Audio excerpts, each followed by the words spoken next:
talking about? You ready? Wait. So we're just gonna wing it? There's a big difference between winging it and seeing what happens. Now let's see what happens. And now. Right now. Now, it's Senning Show. With your host, John Senning.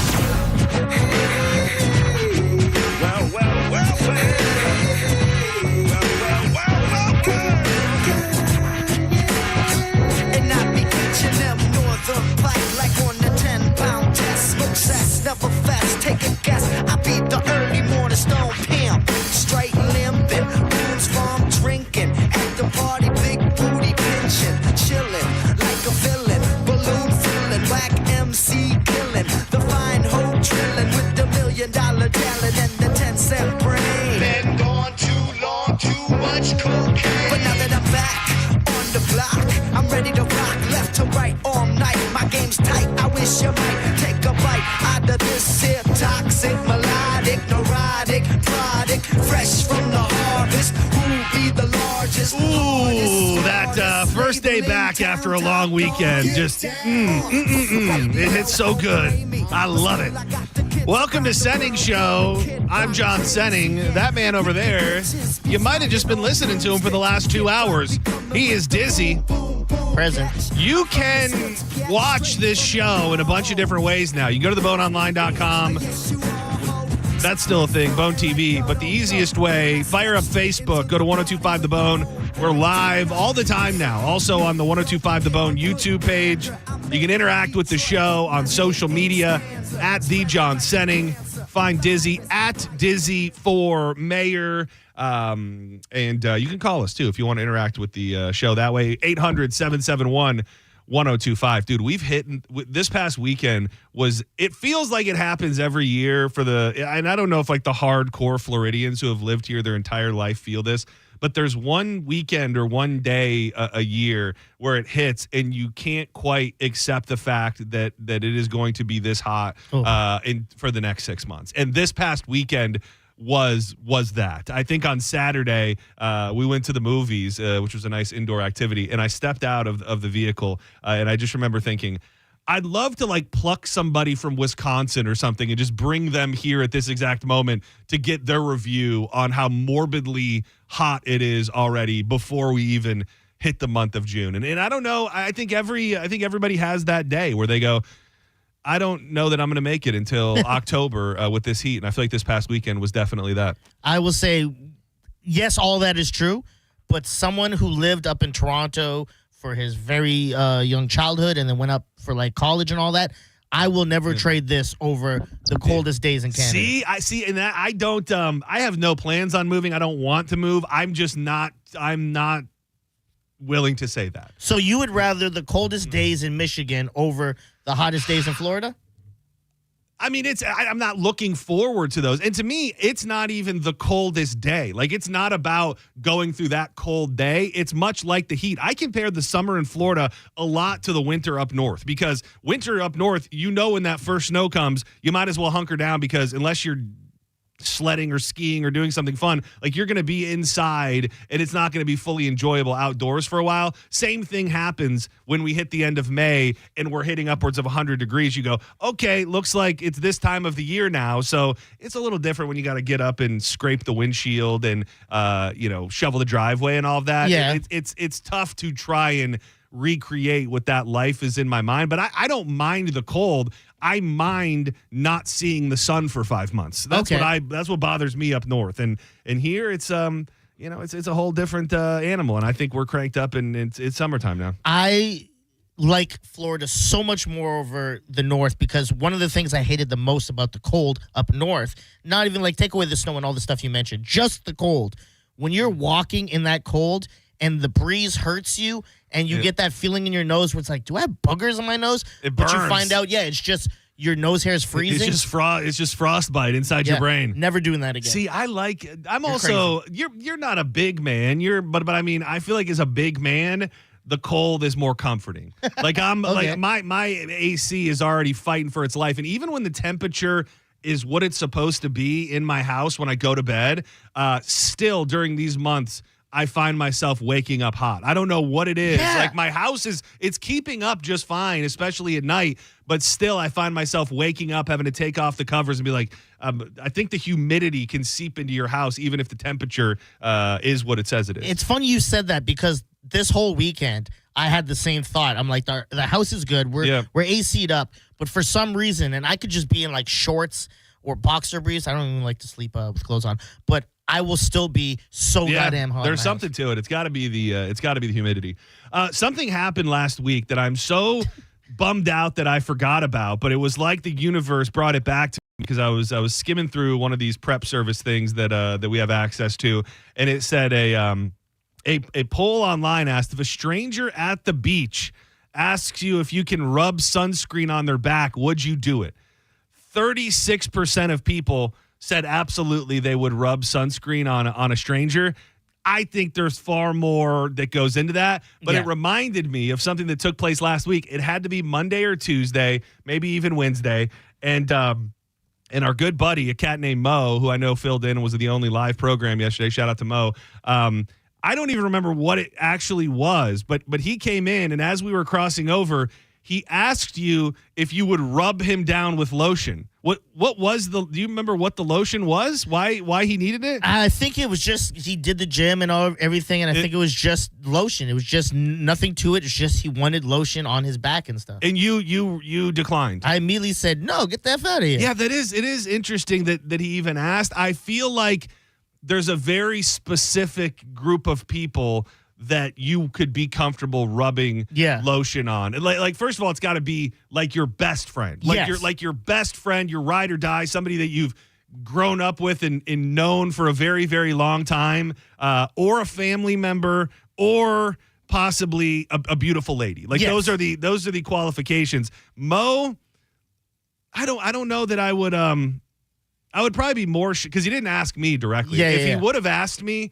I probably would have done it, but it would have been awkward. And I think Mo, sadly, falls just outside of the category of man I'd be willing to rub down with lotion. If you asked me, I would probably go, I don't really want to do it, man. Can you ask me next year? I'll probably do it next year when we're a lot closer. But like, here's the thing. If I did it to you, I don't think it would come up later. Where if you did to Mo, he'd be like, "Shut up, lotion bitch." You know what I mean? He'd be like, "Oh, you loved it. I saw you popping a rod back there while you were rubbing down these hot." Because we also know, fun fact about Mo, very horny lately. Very. So you start caressing just right and start really working that lotion into the muscles. It's not really totally clear what's going to happen next. Yeah, he might take you against your will. I would even venture to say, while you're putting on the lotion, you'd be like, "Hey, why don't you just give a little."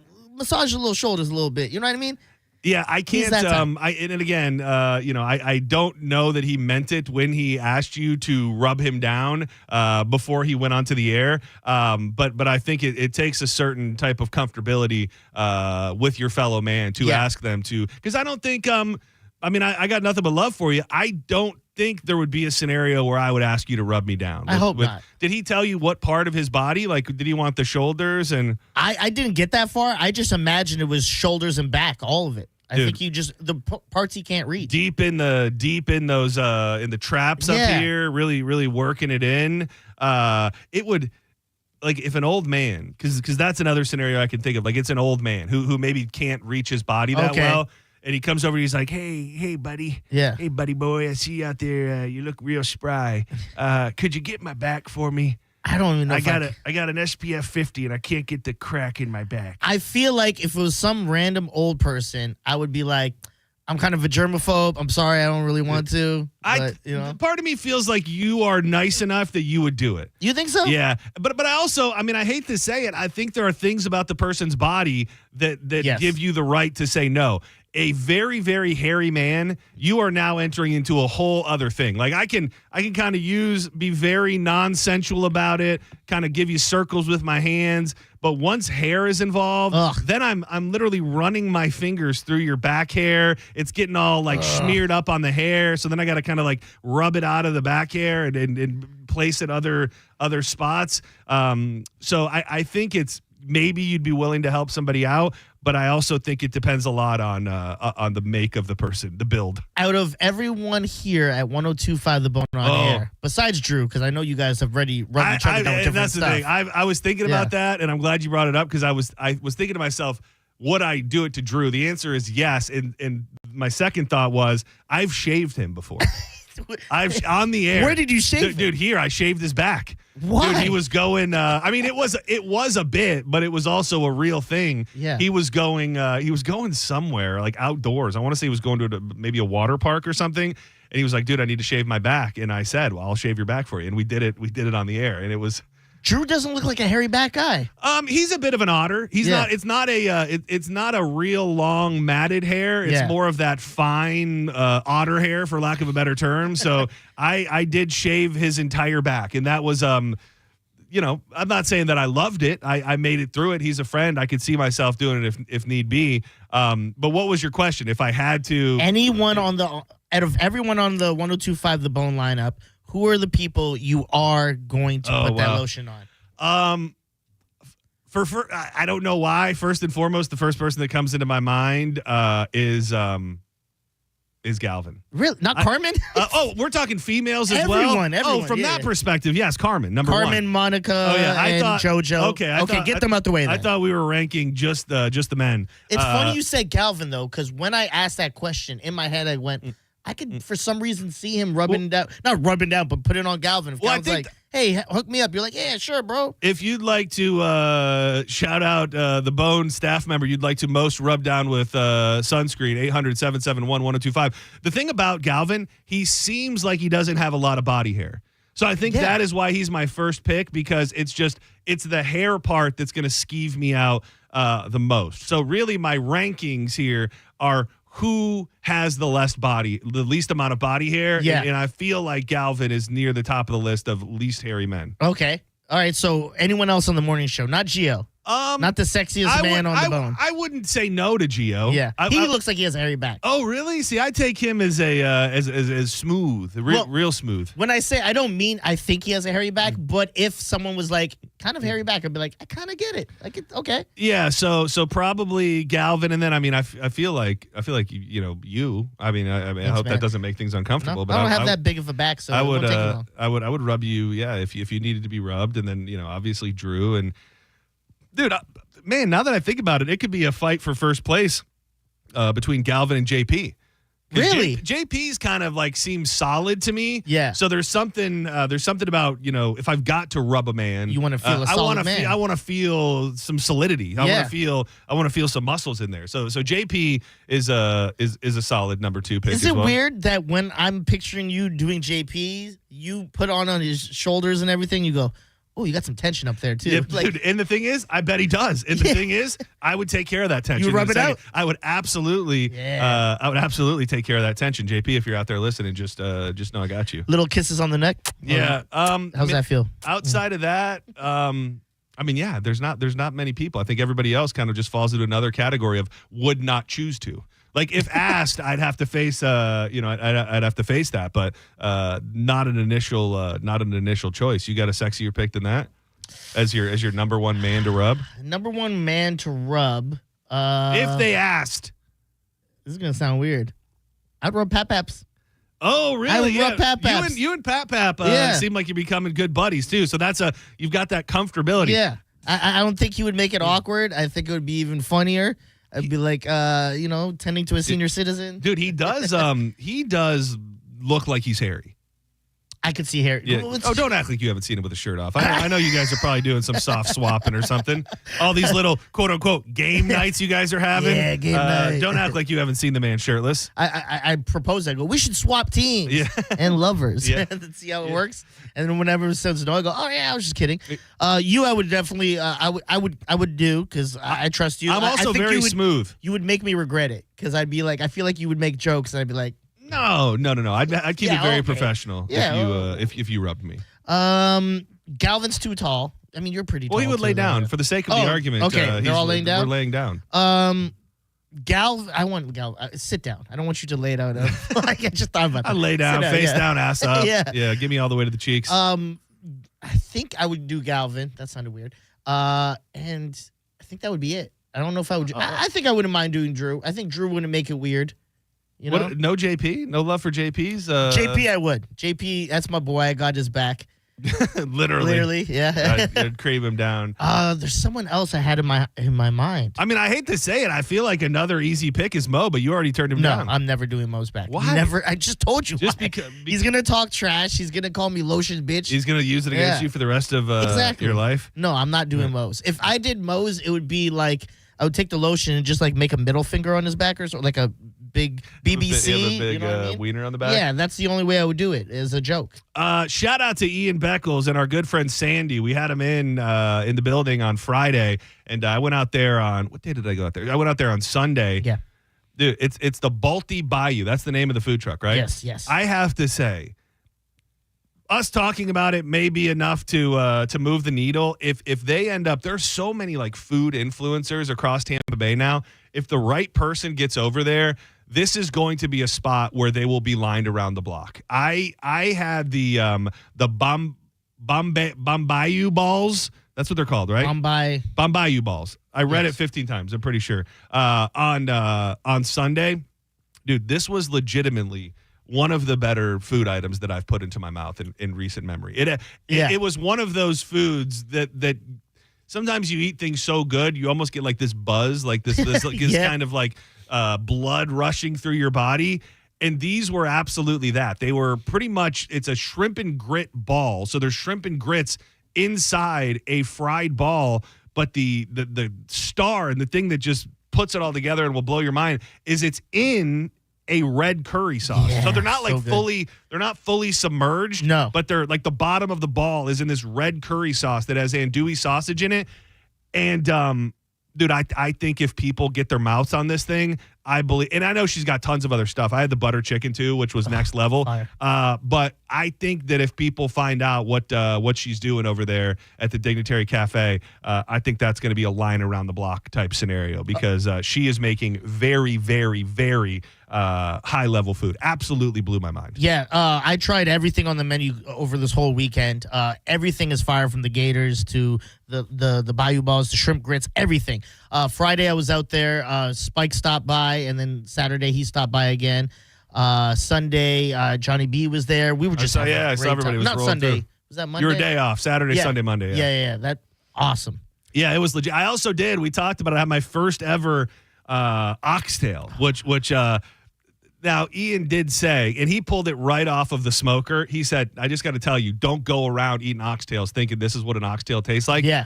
To me, it was like an unbelievable melt in your mouth like beef wing. They called it like a mini ossobuco, but to me it reminded me of a wing where you just kind of have this one bone and just this melt in your mouth, fatty, rich, beefy experience. And again, I will at least try oxtails other places with the expectation that they're never gonna taste like those ever again. Yeah, when we left, so when we were there eating, first of all, we got there like a little later, so like the oxtail was almost gone. Oh damn! That's how good it was going. So, I got the sneak peek right from the smoker on like Sunday morning. So me and Nicole shared one, and she went to the bathroom at one point. I almost ate it all, and Yeah, just was going to deal with the repercussions. you should. I started when you. This is disgusting. I just want to warn you, but dude, when you have a food so good that when you burp it up later, it makes you sad.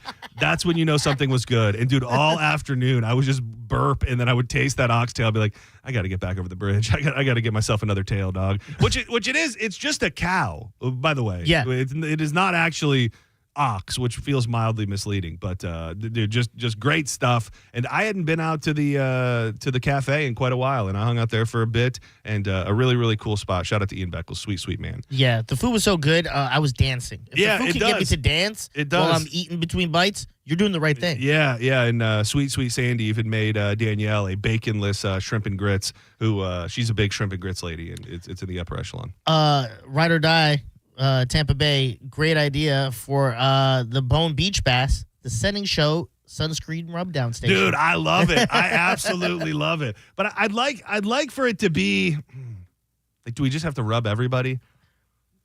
Elite amount. I don't think we're rubbing down everyone. I think there should be a way You get a rub down from us. Oh, that's actually, I don't know how to do it, but I'm almost getting double dare, like family double dare vibes, where there's some sort of challenge to determine how much lotion is usable. So you got to like do something. We got to work through the finer points. It's a challenge where you do something, and at the end of it, you end up with just a certain amount of lotion. So the more lotion you have, obviously, the more rubbed down you will be. But there's a chance you just end up with a little dollop of lotion, and then that's all you get rubbed upon you. We're workshopping the idea. A row of people you have to put sunscreen on. You and then me. Okay. Same type of body things. We get a allotted amount over maybe questions we answer or something. So you can get a little dab or you can get a whole glop full, and you have to make it work on everyone. Is it male and female, or are we going just straight I hope male? So. Yeah, I think so. I would like to see that. Dude, that's a hell of an idea, Ride or Die. That's a really good idea. Yeah. I think we'll do his for free. Oh yeah. You get a courtesy rub down just for the idea. 800-771-1025. Sending show first call of the week. Who's this? Good afternoon, you guys. Hey, CJ, how you doing? You're so precious. I'm doing good, thank you. I hope you guys are doing good too. Quick, you guys are talking about oxtails, and I had them in Jersey, but now I don't know where to even find them. And you are so. You're cutting out. Oh, I'm losing you. I'm losing. I lost you, CJ. I'm so sorry. I'm so sorry that happened. In and out. Something was just making your call go in and out, and I'm really sorry that I lost you like that, dude. So on Saturday, I mentioned we went to the movies. We went and saw Friendship with Tim Robinson and Paul Rudd. One of the more bizarre movies you're ever going to be able to see in a theater, but in a good way. Nope. No, it is in a good way. I don't think that I could ever sell this to anybody and tell them that absolutely they will like it. I think first and foremost, you have to be a diehard, next level Tim Robinson fan. Because if you're not familiar with Tim Robinson, he has I Think You Should Leave on Netflix. He was in The Detroiters, which is a great show. Is it? I've never seen that one. Dude, The Detroiters is, to me, Mount Rushmore best comedy shows of all time. No way. Yeah, without a doubt. Watching that tonight? Without a doubt. Without a shadow of a doubt. It is so... It's almost, think in the world of a Nathan Fielder, where there's an uncomfortability level to the movie that they're trying to push on you. Okay. Because if you watch specifically, I Think You Should Leave, like those aren't crafted jokes. You know, those are things that are so bizarre that often make you laugh, or they're just so weird. And the movie is just so weird that you really, really have to be a diehard Tim Robinson fan, because he is the movie, and his mannerisms and his bizarre behavior throughout the whole movie is really what makes it. I don't know if I thought this was going to be like a huge release. I thought with Paul Rudd in a comedy, maybe. Dude, there was one other couple in the theater on Saturday. I believe. Well, a couple things. Memorial Day weekend. Maybe people are out enjoying the weather. And there's tons of competition. Yes, because Mission they've Impossible. got Mission Impossible, the new Lilo and Stitch. Yep. Which, by the way, all these damn kids just coming into Lilo and Stitch with their multiple people with Lilo and Stitch blankets and little stuffed animals, and it seemed like 95% of the people that were at the theater were there to see Lilo and Stitch. But yeah, a few different big movies that came out, which could have been a reason why. Yeah, and me personally, it takes a lot for me to be like, I want to see a comedy in the movie theater. Yeah. It's mostly if I want to watch it with a bunch of people.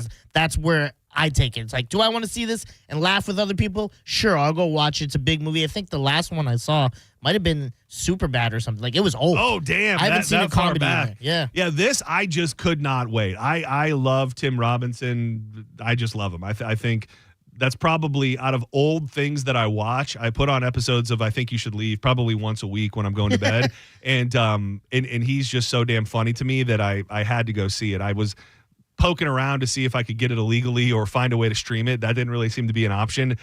So we broke down and went to the theaters. It's if you love Tim Robinson, you will love this, but if you don't, you won't. I think it's that simple. It is funny though too, because the character Paul Rudd plays is almost identical, a little bit, not quite as over the top, almost identical to his character in Anchorman, because he plays a weather guy. Yeah. And he's got that same kind of hippie like swag to him. So it's very, very funny. When does the movie take place? It's common day. I actually wondered that because there's a couple things that made me wonder if it was supposed to be like in the 90s or something, or late 90s. But I think it is supposed to be modern day. It does have great reviews. I'm definitely going to watch it when I get like a streaming one available. Yeah, it's coming out on, I think it's going to come out quick too. I think I saw it's coming to Max like in the next month. Yeah, well, if you were the only ones in the theater, I imagine, maybe they're like, we got to get this in front of people somehow. Yeah. Setting show, you're live on the program. Who's this? Hell yeah. What's going on, John? Oh, man, dude, the hell yeah guy. Dude, what a treat on a Tuesday. What is going on, brother?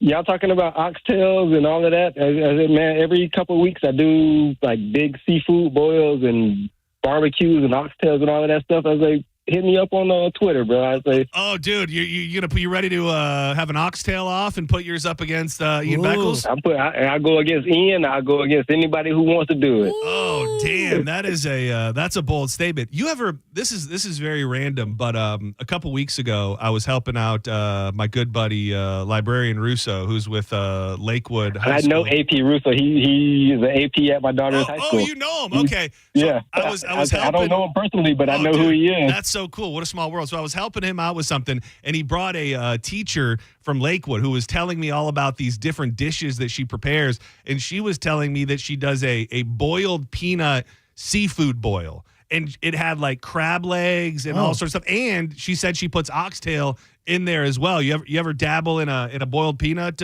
like that? I have, but I don't do it anymore because I'm allergic to peanuts. Oh, yeah, that would be enough that'll to do it. set you up. Yeah, Dude, if I want to die, I'll do that. Are you coming to the Bone Summer Beach Bash? Absolutely, I'll be there Saturday. What a treat, dude! It's always good to see. It's been a while. Is the last time we talked the night I left you out there on the side of a certain establishment with a certain person? Hey, I'm protecting your identity. Yep, that was it. That was it. I said, yeah. Don't be. I say we exchanged numbers that night. I say I lost the number, but hit me back, bro. Hit me back. Don't be a stranger, man. Good to hear from you. Hey, never will be. All right. I listen every day. Later, man. Keep doing it. Dude, good guy. He used to call with that for Give Dick a Rest, and then eventually we got to meet up with him, and just one of the coolest dudes ever. I did watch, and I'm not sure if you saw any of it last night. He was on the show on Friday, and then last night the Kill Tony with Carrot Top debuted on YouTube. Did you get a chance to check any of it out yet? No. I haven't seen any of it yet. Very, very funny. Great show. And I have a feeling that this really is going to be, at least in the podcast comedy circles, a major resurgence for Carrot Top. He's so damn funny, dude. And I feel like we went through that weird period of time where people kind of looked down on the prop comedy thing. In this forum, on that show, it was so different and it felt so new and just outside of the box, even though it's kind of a thing he's been doing forever. It is a thing he's been doing forever. I really think we're going to see a resurgence of Carrot Top. Do you think, because you kind of touched on it a little bit earlier there, do you think because it did so well that there's some people out there that go, why can't I bring prop comedy Absolutely. back? Dude, I think so? I 100% feel like, I don't know if there are already people out there doing it that this might give a rub to, or just other comedians who are looking for a new wrinkle. It's so weird because, like, I think it would hit. Yeah. But also, it's such a Carrot Top thing. You almost wonder if somebody else comes out and tries to do it, are they automatically going to be seen as the dude that's or the lady that's just trying to rip off Carrot Top? They're going to be Timu Carrot Top. Exactly. That thing? Yeah. Whatever it may be. But really, really funny. You got to check it out. And again, thank you to Everett, because the timing on that couldn't have been cooler. We ended up talking to him on Friday, just 2 days before he debuted on Kill Tony. And Tony said, he goes, there's a few people, we've been doing this for 12 years. There are people that are at the top of my list that I've wanted to get since the beginning, and I haven't been able to get.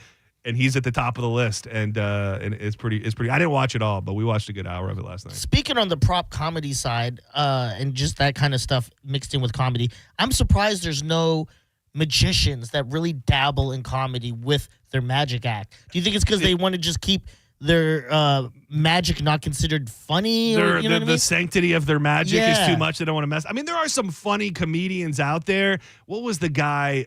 He was big. I think he ended up dying, but he was big when I was growing up, and he would be on specials and late night shows. Amazing. Was it the Amazing Jonathan? I don't know. You familiar with him? It was a comedian. He was. I mean, it feels like giving a little too much to say that he was a magician, but he definitely had magician-like tendencies. I mean, he is labeled here as a magician. I remember being very young, and he did this thing. This is just one stupid little bit he had where he brought something out with like glass, and he needed to clean it. So he had like a big bottle of Windex, and he starts like cleaning off this glass, and he just takes the lid off the Windex and starts chugging it. Oh my God. He was just over the top, and probably the last comedian that was really interjecting magic. But why not? I love magic, dude. I really love magic. I'm a sucker for a magic show. I love magic, but there's a thin line between I'm having a great time to I turn into every black person that sees magic. We're like, you did some devil stuff. You just get out and you start running outside of the room and be like, no, I'm not messing with this. I'm not messing with this. Yeah, dude. You spoke it. I'd like to see it into existence. I'd like to see more comedians start interjecting magic. Do not go anywhere. We come back. We're gonna get into that thing, dude. This news was breaking like right when we got out of here on Friday. One of the craziest news stories I've seen unfold in my beloved city of St. Petersburg. It didn't happen in some random neighborhood on the south side. This happened right in the heart of downtown St. Pete. It involves a screwdriver, a business owner, and what sounds like an insane homeless person. And we'll give you the details on that story for that thing. And I got to touch on some vroom vroom. Sunday night might have been one of the best races I've ever seen. We'll dig into that and a bunch more. Coming up next with more Senning Show. Wild Fork Foods. This past weekend was a hell of a weekend to enjoy all the meaty goodness that Wild Fork has to offer. I did burgers and hot dogs yesterday. On Sunday night, I did a rack of ribs. Wild Fork really has everything that you're looking for. I got multiple messages this weekend from people that said, I'd never been to Wild Fork, heard you talking about it, stocked up for Memorial Day at Wild Fork, and it was amazing. Whether you're looking for rare cuts of wild game, elk, bison, venison, yak, maybe you're looking for some Wagyu, or just traditional cuts. You need some ground beef, some chicken breast, some hot dogs for the family. The prices are amazing, and they've got everything you need. They've got locations in South Tampa, West Chase, in St. Petersburg on 4th Street North. Get it delivered, order it and pick it up in store, or just head to your local Wild Fork and go on a shopping spree. You can always check them out online at wildforkfoods.com.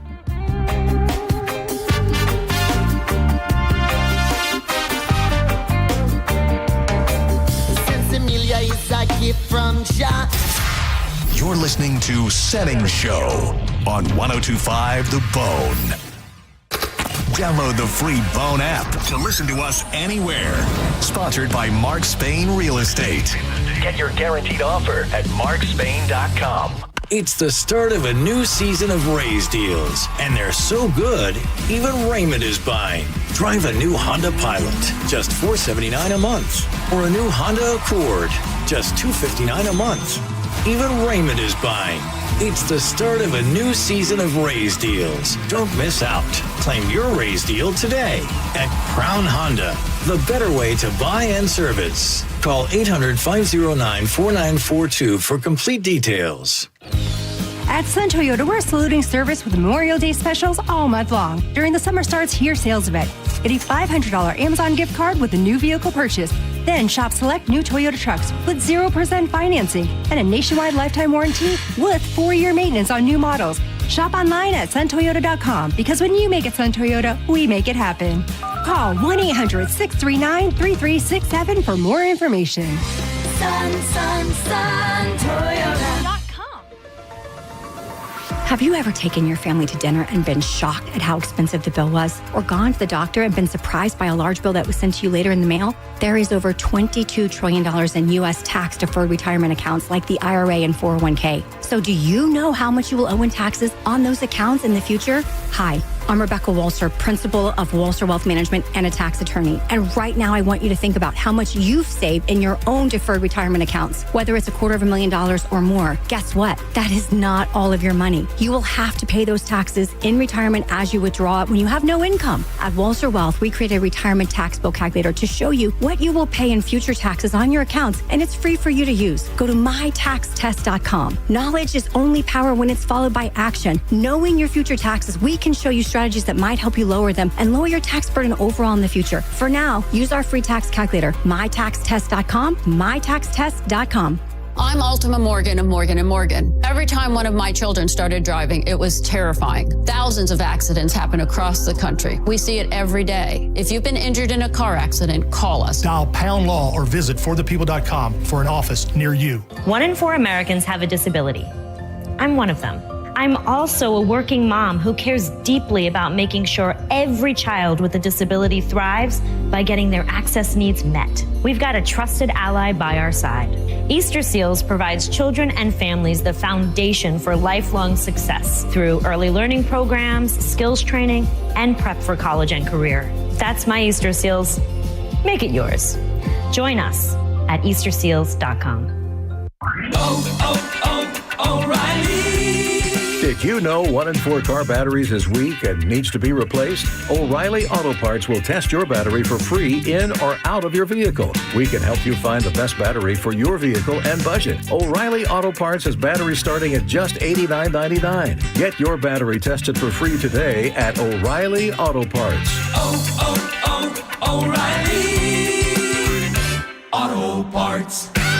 Are you ready to elevate your social game? This is John Senning here for Cava Social Club in downtown Bradenton, your go-to spot for fun and relaxation 24 hours a day, 7 days a week. This is not just any hangout. It's a community social club with incredible weekly events on Wednesday, karaoke night, where you can unleash that inner rock star. On Thursday, test your knowledge with trivia night, great questions, great prizes, and even better company. You need some relaxation? Well, treat yourself on any one of their many massage nights and let your stress just melt away. Showcase your talents at open mic night or strategize with fellow enthusiasts with the ever popular Sunday Chess Club. The night market is a must visit with local vendors, delicious food, and handcrafted goodies that are sure to make it a night to remember. Dive into the amazing events going on at Cava Social Club today and visit them online at thecavasocialclub.com and on social media at Cava Social Club. Cava Social Club, where your vibe attracts your tribe. Boola, baby! How can you free your team from time-consuming office tasks? Amazon Business. Smart business buying tools enable buyers to find and purchase items fast so they can focus on strategy and growth. Free up your team and focus on your future. Learn more at amazonbusiness.com. I love this song. I love nachos. Loving everything? You might be buzzed. You know what I'd love? A ride when it's time to head out. If you see a buzz warning sign, call for a ride when it's time to go home. Buzz driving is drunk driving. A message from NHTSA and the Ad Council. Here at the Almond Joy Factory, where tropical vibes abound, we use soft, fresh-tasting coconut. The crunchiest almonds and delicious chocolate candy. Ah, but do you know what our most important ingredient is? Sometimes you feel like a nut. Sometimes you don't. Almond Joy's got nuts and something even way better than that. Yes, Almond Joy is made with almonds and joy. John Senning from Drew Garabo Live here for Tiza Energy, the pouch that is pretty much fueling the bone at this point. I know Carmen from the Mike Calta Show loves it. She's giving it to all the boys. It gives you great focused energy that lasts all day. And if you're trying to beat a habit, whether you're dipping, vaping, smoking, even if you want to stay away from the snacks, pop in a Tiza when you get those cravings. You've got tons of flavors. You got spicy, you got fruity, you got minty. There is something for everybody. You can stock up at TizaEnergy.com. Use our code BONE20. That's going to get you 20% off everything in the online store. You can find them in 7-Elevens all over the Tampa Bay area. And make sure you check out that store locator on their website because, spoiler alert, Tiza is now available in Walmarts all across the country. Do not hesitate. Try the pouch that's sweeping the nation today. Tiza Energy. Why spit when you can swallow? Time marches on, and a lot has changed. But one thing has not changed. Washington regulations on local stations. Regulations that make it tough for local TV and radio stations to compete with global big tech platforms. If you want to keep local news, weather, and live sports on TV and radio, we need updated regulations. Tell Washington to modernize the rules to help local stations compete. Learn more at nab.org/modernize the rules. This message furnished by the National Association of Broadcasters. Hot in your house? Superheat Air and Plumbing, powered by the experts at ABC, has your back. Get a $29 AC system check, working or not. If it needs a fix, that $29 rolls into the repair. Fast, pro service, same day. Go to superheatandair.com. Now, back to Real Raw Radio. Sponsored by Anajar and Levine, accident attorneys. Call 1-800-747-FREE. That's 1-800-747-3733.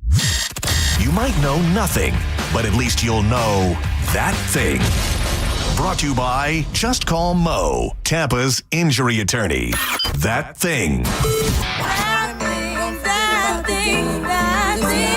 It's time for That Thing, right now on Senning Show. 1, 2, you know what to do. Welcome back to Senning Show. On a long weekend Tuesday. I'm John Senning. He's Dizzy. Some folks are born made to wave the flag. Ooh, they're red, white, and blue. Hit us up on social media at the John Senning, at Dizzy for Mayor. Ooh, they point the cannon at you, Lord. It ain't me. It ain't me. So I gotta say, part of it is it's like a weekend night. So it was on Sunday night where, you can have some cocktails, you can kick back. It's a little different than a Sunday afternoon. So I know that probably fed into the overall vibe of the race. But undeniably, since I've gotten back into NASCAR, which pretty much means this season, this was the best race that I've laid my eyes upon, the Coca-Cola 600. And so many of the dudes that I love were all in the mix. William Byron, number 24, led almost every damn lap of the race. But there was this portion where him and Denny Hamlin were just going back and forth. They swapped the lead 15 times in this race, only for at the end, the Florida Fort Myers boy himself, the watermelon man, Ross Chastain, who just seems like one of the coolest dudes ever, came out of nowhere and was able to take over the lead with just a couple laps left. I have a little bit of the audio here, just so we can relive the moment together. Denny Hamlin is there, and here comes Chastain. Chastain to the inside. Ross Is it a slide job? drives down low, slides up high. Is there room? Oh, the 24 Ross is in the wall. Chastain to the lead. Unbelievable. And the lap traffic is what did it. Now Chastain has to go on the offense. From the back to the front, Ross Chastain wins the Coca-Cola 600. Dude, he started in the last position. He was the first person, maybe happened long time ago when they were keeping records differently. He was the first driver to go from last place to first, and he crashed his actual car in practice. They stayed up all night and built that car, and he still managed to win. His when he wins, his whole tradition is he takes a giant watermelon from the top of the car and like smashes it from the top of the car. Then his ass just started eating it. As much fun as I've had watching a NASCAR race in a very, very long time. And it was also on Amazon Prime for the first time, which made such a world of difference. They did such a great job. Dale Earnhardt Jr. Was on the call as well. And I don't know if you knew, but Kyle Larson was attempting to do the double, which means you go and you race in the Indy 500, and then he had to get into a helicopter and make it back to race in the Coca-Cola 600 in Charlotte.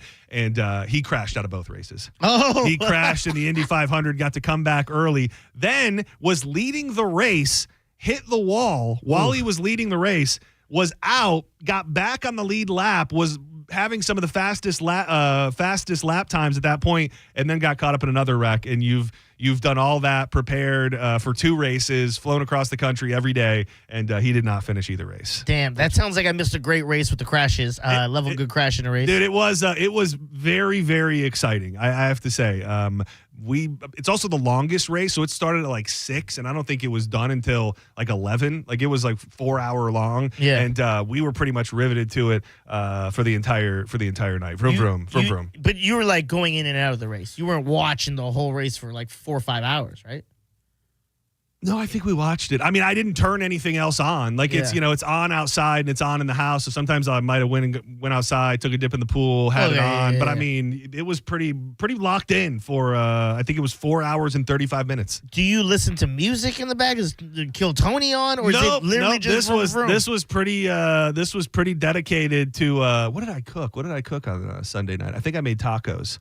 So I made some talk. At some point I was cooking stuff and yeah, we were pretty locked in, but it was that good. It's not as much of me being that diehard of a NASCAR fan. It was more the fact that it was an undeniably good race. And dude, my my vroomer is throbbing right now. Especially with the story you just told me about, he wrecked it in the practice and they worked on. That sounds like something from a movie, straight out of a movie. It's like, he wrecked it in the thing. We got to get it right. We're gonna spend all day on it.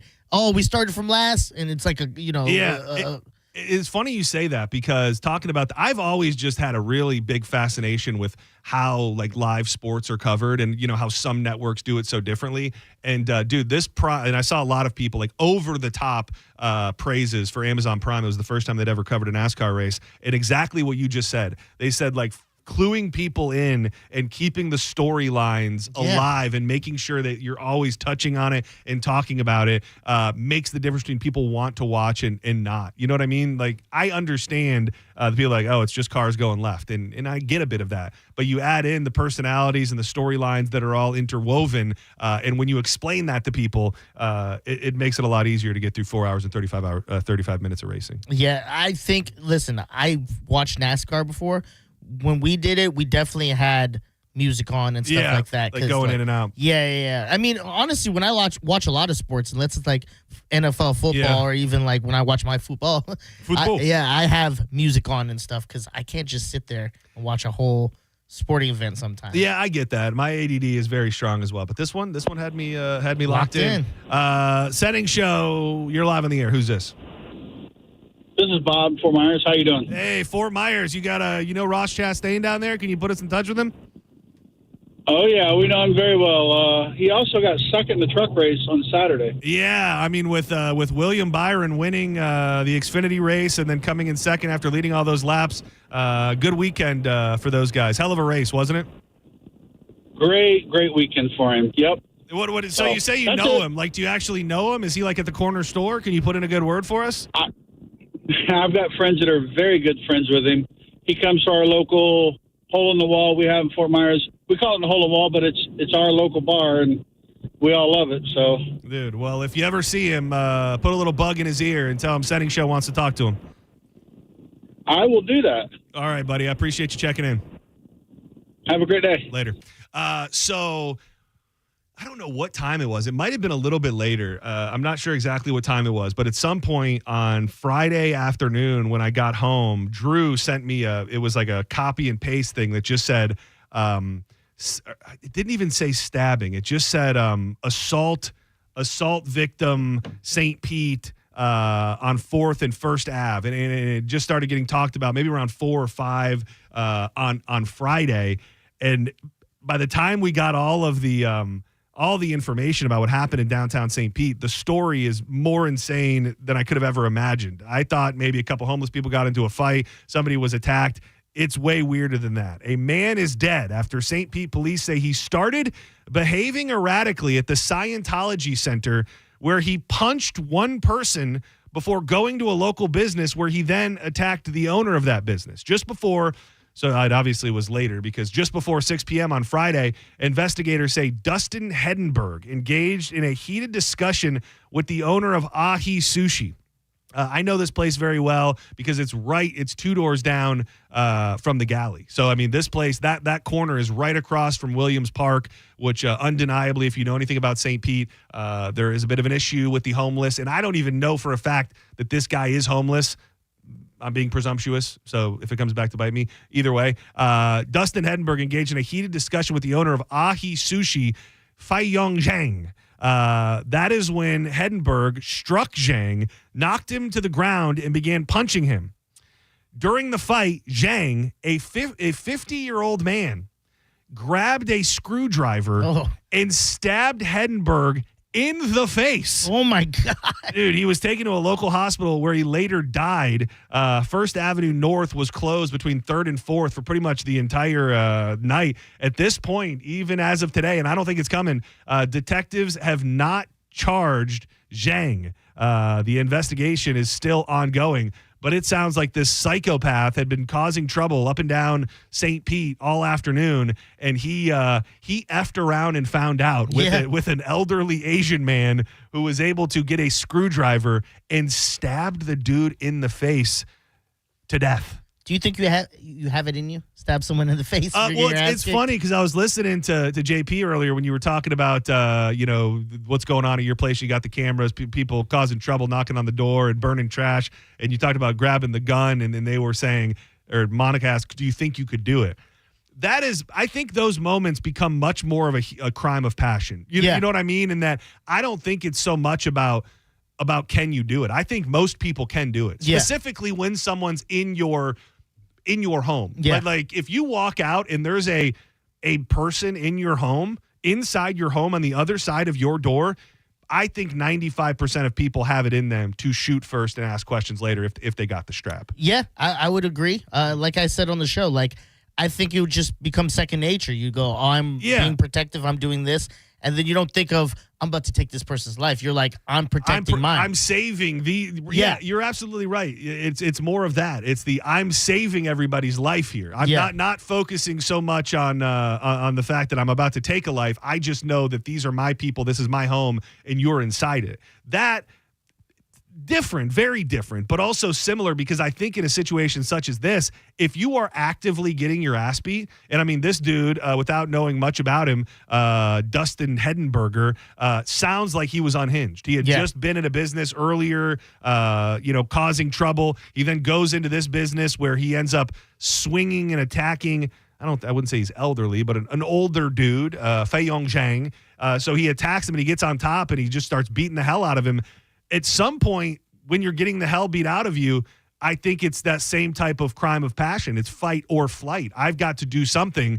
And, man, I just wonder. I think it's kind of the Trayvon thing, without trying to go too political, but it sounds like you're getting your ass kicked. You're not thinking, I'm about to murder this person. You're thinking, I need to not get murdered myself. But right? I mean, the screwdriver through the face, next level. Yeah. I also...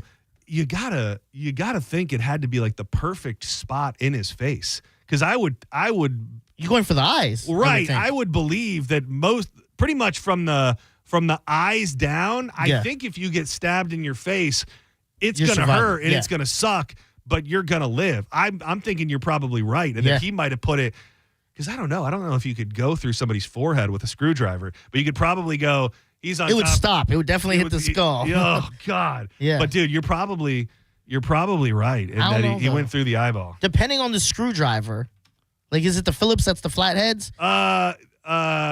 Phillips. Yeah, no, Phillips is the one that's got like the little star. So that would be Phillips would go right through you. That would be pointier. Yeah, you could definitely, I think, crack a skull through that if you give it the right force.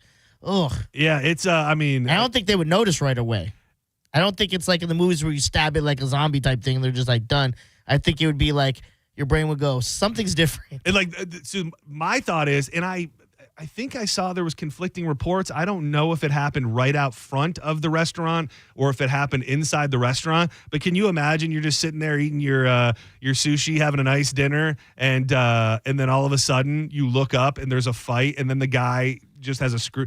Because in my head, much like you, I've created an image that looks like a horror movie where the dude stabs him in the eye and then he just pops up. Like he just then pops up and he's like looking around the restaurant like, ah, before he collapses. But not a good day in St. Pete. I will say that. The comments on almost every post that I've seen on social media from news publications, and people like to do that. They like to take one instance and turn it into a bigger thing about St. Pete not being safe. And I will say, I don't think you're totally insane to think that St. Pete has changed drastically over the past 5 years when it comes to things like that. I mean, they had the shooting during a First Friday not too long ago.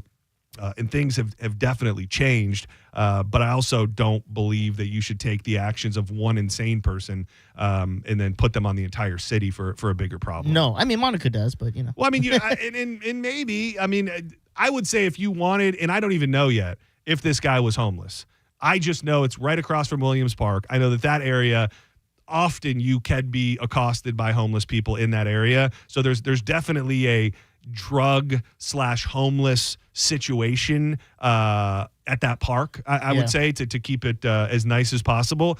And I don't think it's too crazy to go, we got to do something about that. We got to make sure that there aren't literal insane people walking around bothering people at businesses and accosting them.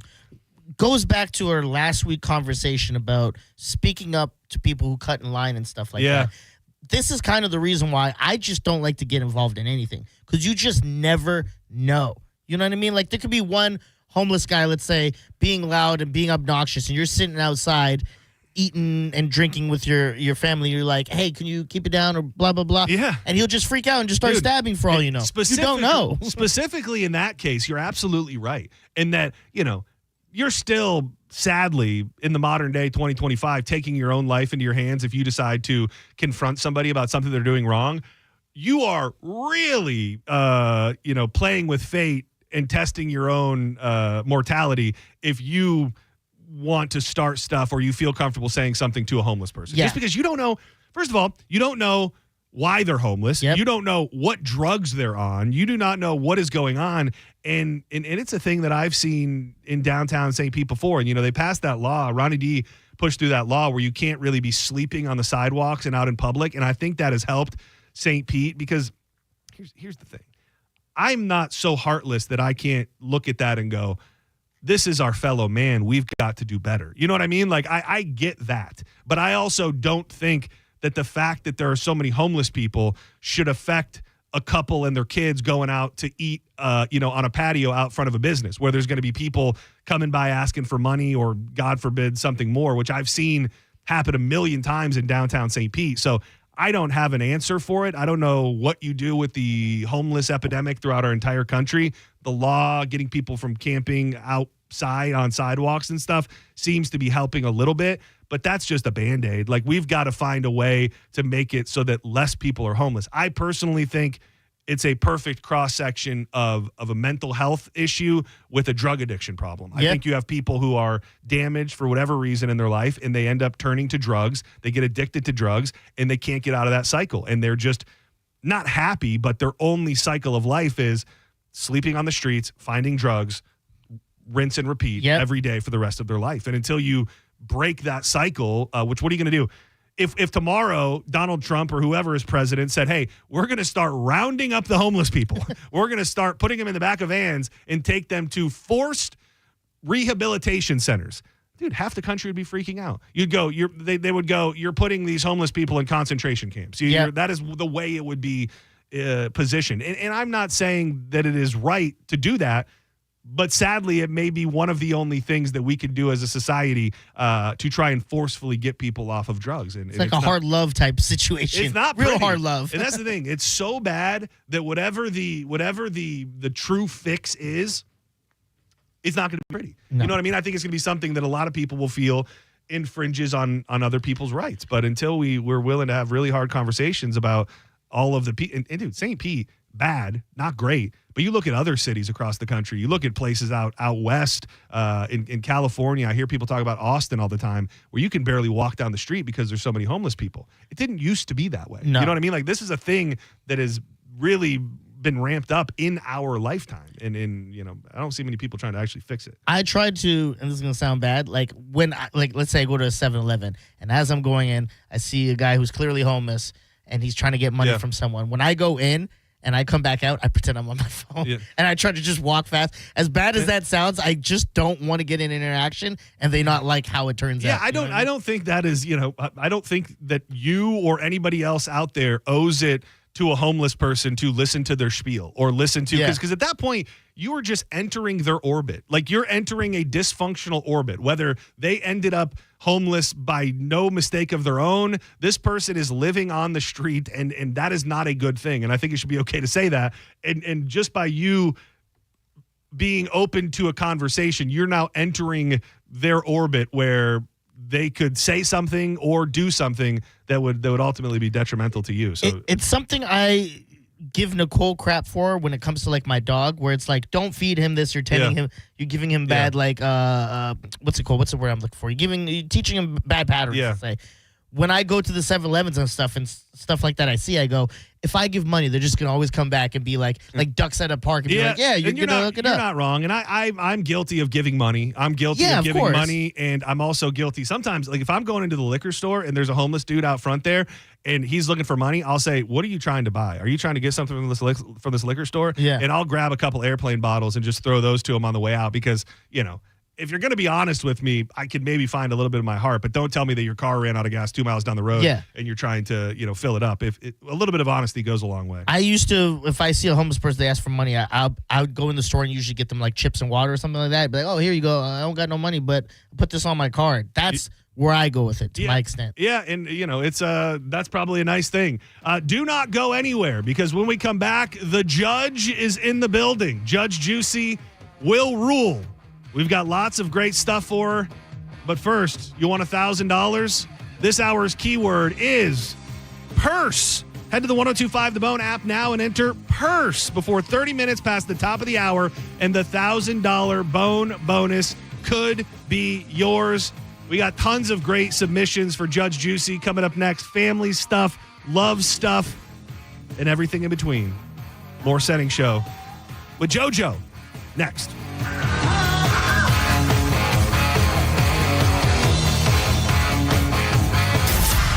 You're listening to Setting Show on 1025 The Bone.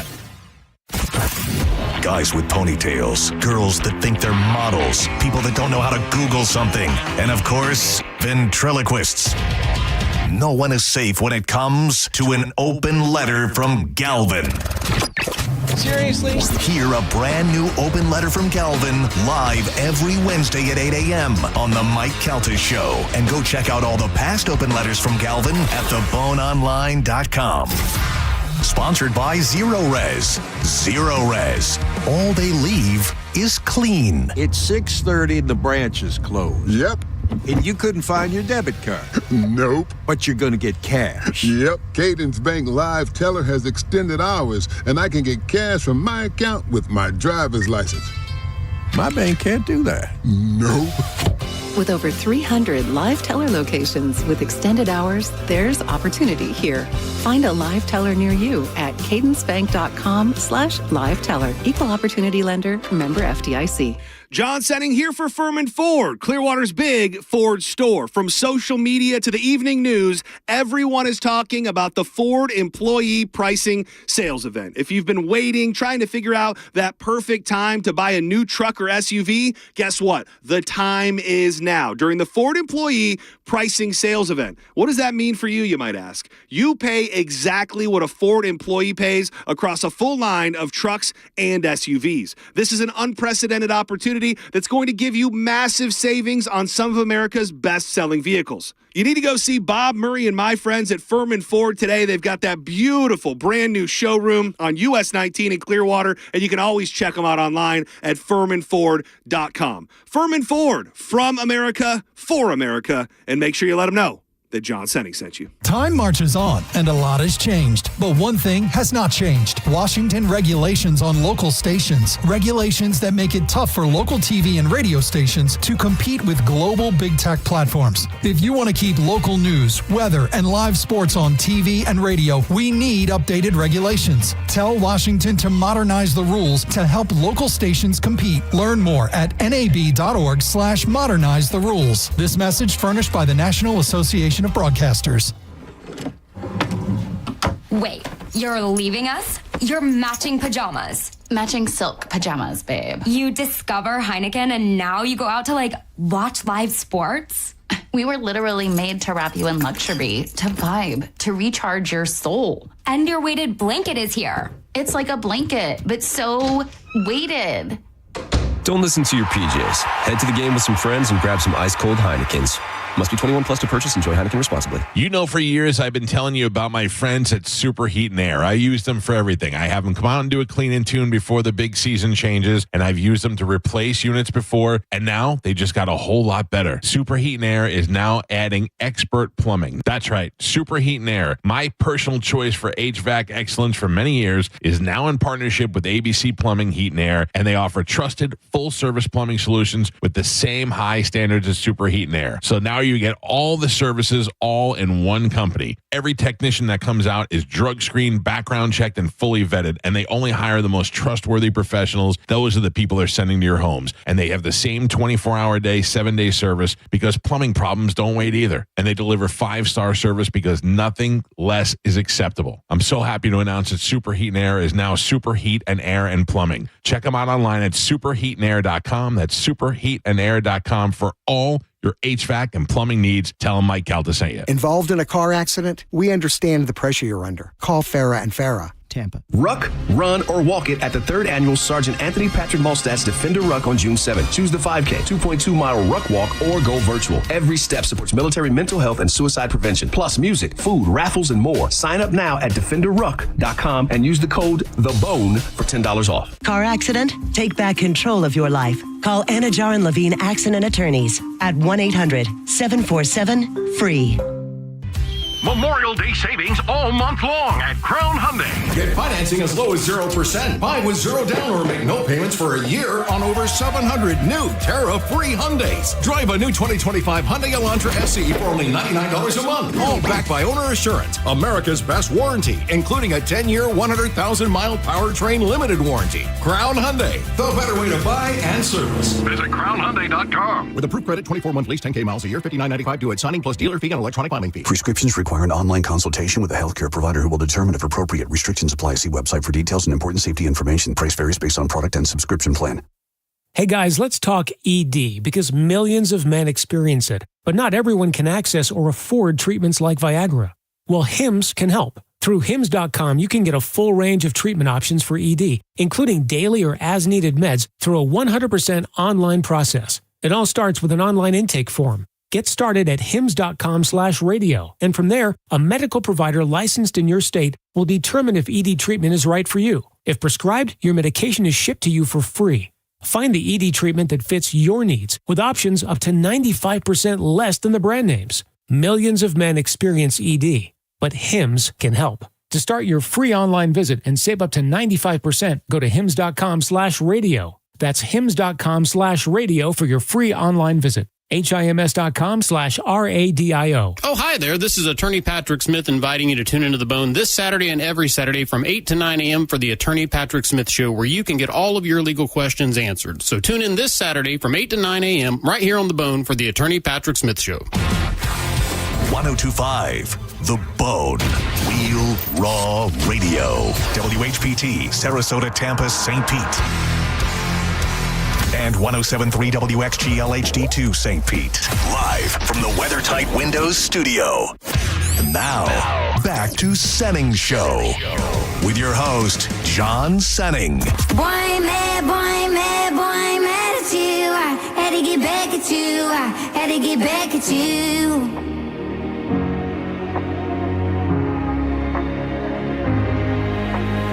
I just bought a mansion in Malibu. You know how I get with an attitude. Yeah, you got me throwing blue strips, bed tits in a strip club. Welcome back to Senning Show. Hope everybody had a nice, relaxing, reflective Memorial Day weekend with your friends and family. Every Tuesday at around 2 o'clock, the judge is in. It's not because she's judgmental by nature. It has nothing to do with that. It has nothing to do with that, if you were thinking that. But we welcome our dear friend, JoJo, who hangs with us for a little bit. We throw some things at her. We've been getting some really good entries from listeners of things going on in their life. It can be love-related, sex-related, family-related, health-related. maybe you have like a cyst somewhere on your body. Happy to help. You strike me, Joj, as the type of lady who has seen a lot of bodily fluids in your day. Bend over. Let me check you out. And you like it too. That's the thing. I'm happy to help. Is that what it is? Yeah. It's just that. Yeah. Let me play this real quick, and we'll make it officially official. The real one's coming, by the way. It's a work in progress. What do you mean? Juice. The juice is loose. It's JoJo. You have your gavel in hand and ready to go. By the way, I don't think we talked about it last week. Where did you go? I'm sorry? You went somewhere? You went on vacation or San something? Diego. Yeah. Oh, that. Yes. Yeah. I had a wedding. Oh, yeah. It looked fun. I had never been there before. Did Everly go with you? She did not. Oh, really? Whoop, whoop. Mama was out. Any hot San Franciscan men that you... San Diego's different. Oh, San Diego. San Diego, sorry. That's okay. San One of the Diegan sands. men? No. But it was lovely. And we had a nice time. And I was happy that I could go and be there for my friend. I think I didn't even bring it up last week. Anything you'd like to say about your love life? Is Dizzy... Dizzy's cuz, has he come back to you yet? Nah, he hasn't come to his senses. So you guys have still not seen each other since the beach day? No. You know what's funny? He was asking me about what's up with this beach day. Wait, what Beach bash. Oh, beach bash. Oh, I yeah. thought you were going to say, like, he's asking what's up with the beach day that you guys already had. Me too. I was like, you were there. He's like, I told him it's basically like the cruise, but here. And he goes, so will JoJo be there? Yeah, he was like, does that mean someone's going to slurp my big gulp? Is that are we talking straight up cruise rules? Want to hear something crazier than that? I think Doug's going to be there too. Oh, dude. How do we, I mean, I don't know how willing either of those participants would be, but we need to get, I'm envisioning like a circle in the sand, almost, and I don't know, they're dressed in almost like sumo outfits, maybe not full. Like it should look like Castaway. Remember him in like Castaway? Yeah. I'm also getting vibes of Just Top leaves. Gun. You know where the beach hot volleyball? dudes are out on the so they're in like jean shorts, shirtless, and then we make a ring on the sand, and then they essentially, I don't want to say fight to the death, but they essentially fight to the death, and the winner gets Joj. Oh, that seems absurd. Know what we need to have out there? A JoJo dating game. Where we have... You guys have enough things planned. You keep coming up. We're always working through. We already have the sunscreen rub station. Yeah, I wasn't on anybody's list to be rubbed or to rub. So. Well, no, we saw the girls were that's just automatic. like a given. Yeah. You're in the front runner. But hear me out. We have 3 contestants, JoJo, Doug, and a random. Oh. They answer questions. You don't hear their voice. You just know what they answer. Okay. You pick who you would go on a date with. We reveal if it's JoJo, Doug, or a random. That's a great idea, dude. And we're gonna be doing the show live, so we could do this on location. You up for it?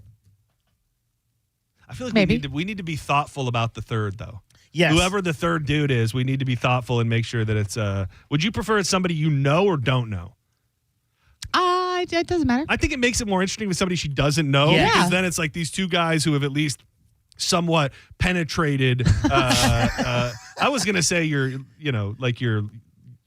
aura, not penetrated literally. Yeah. Because I still think Doug is in second place when it comes to second base. Yeah, he's the good old second base, second place. That would be true.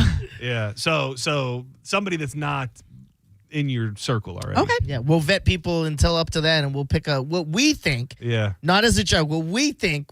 Or maybe we do. You pick one, I pick one, and we have 4 people in there. I kind of we'll like see that. If one of our picks or so like a dating game. Well, it is a dating game, but the secret is that I think you're right, Diz, and that we need to have it be a scenario where nobody knows who's answering what. Yes. So like they wouldn't be answering. Obviously, if they were just answering, you'd know their voice and all that. Exactly. So there'll be predetermined questions. Yes. Okay. And then at the end, based on who you pick, they'll step forth.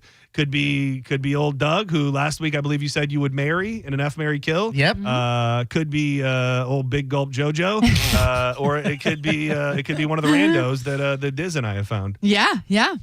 We found our what we're doing. I think there's something here. Okay. If you have not been present for a session with Judge Juicy, people are sending along different kind of lifestyle questions, things that are going on in their world, and I feel like people really respect your opinion, because I noticed this week I got a couple that felt serious. Oh. You know what I mean? Like I think you kind of have that maternal authoritarian like figure to you. Thank you. To where people actually like are curious of your real advice for them in their life with serious things. And this first one, I bet you it's playing out in households all over the world. Okay.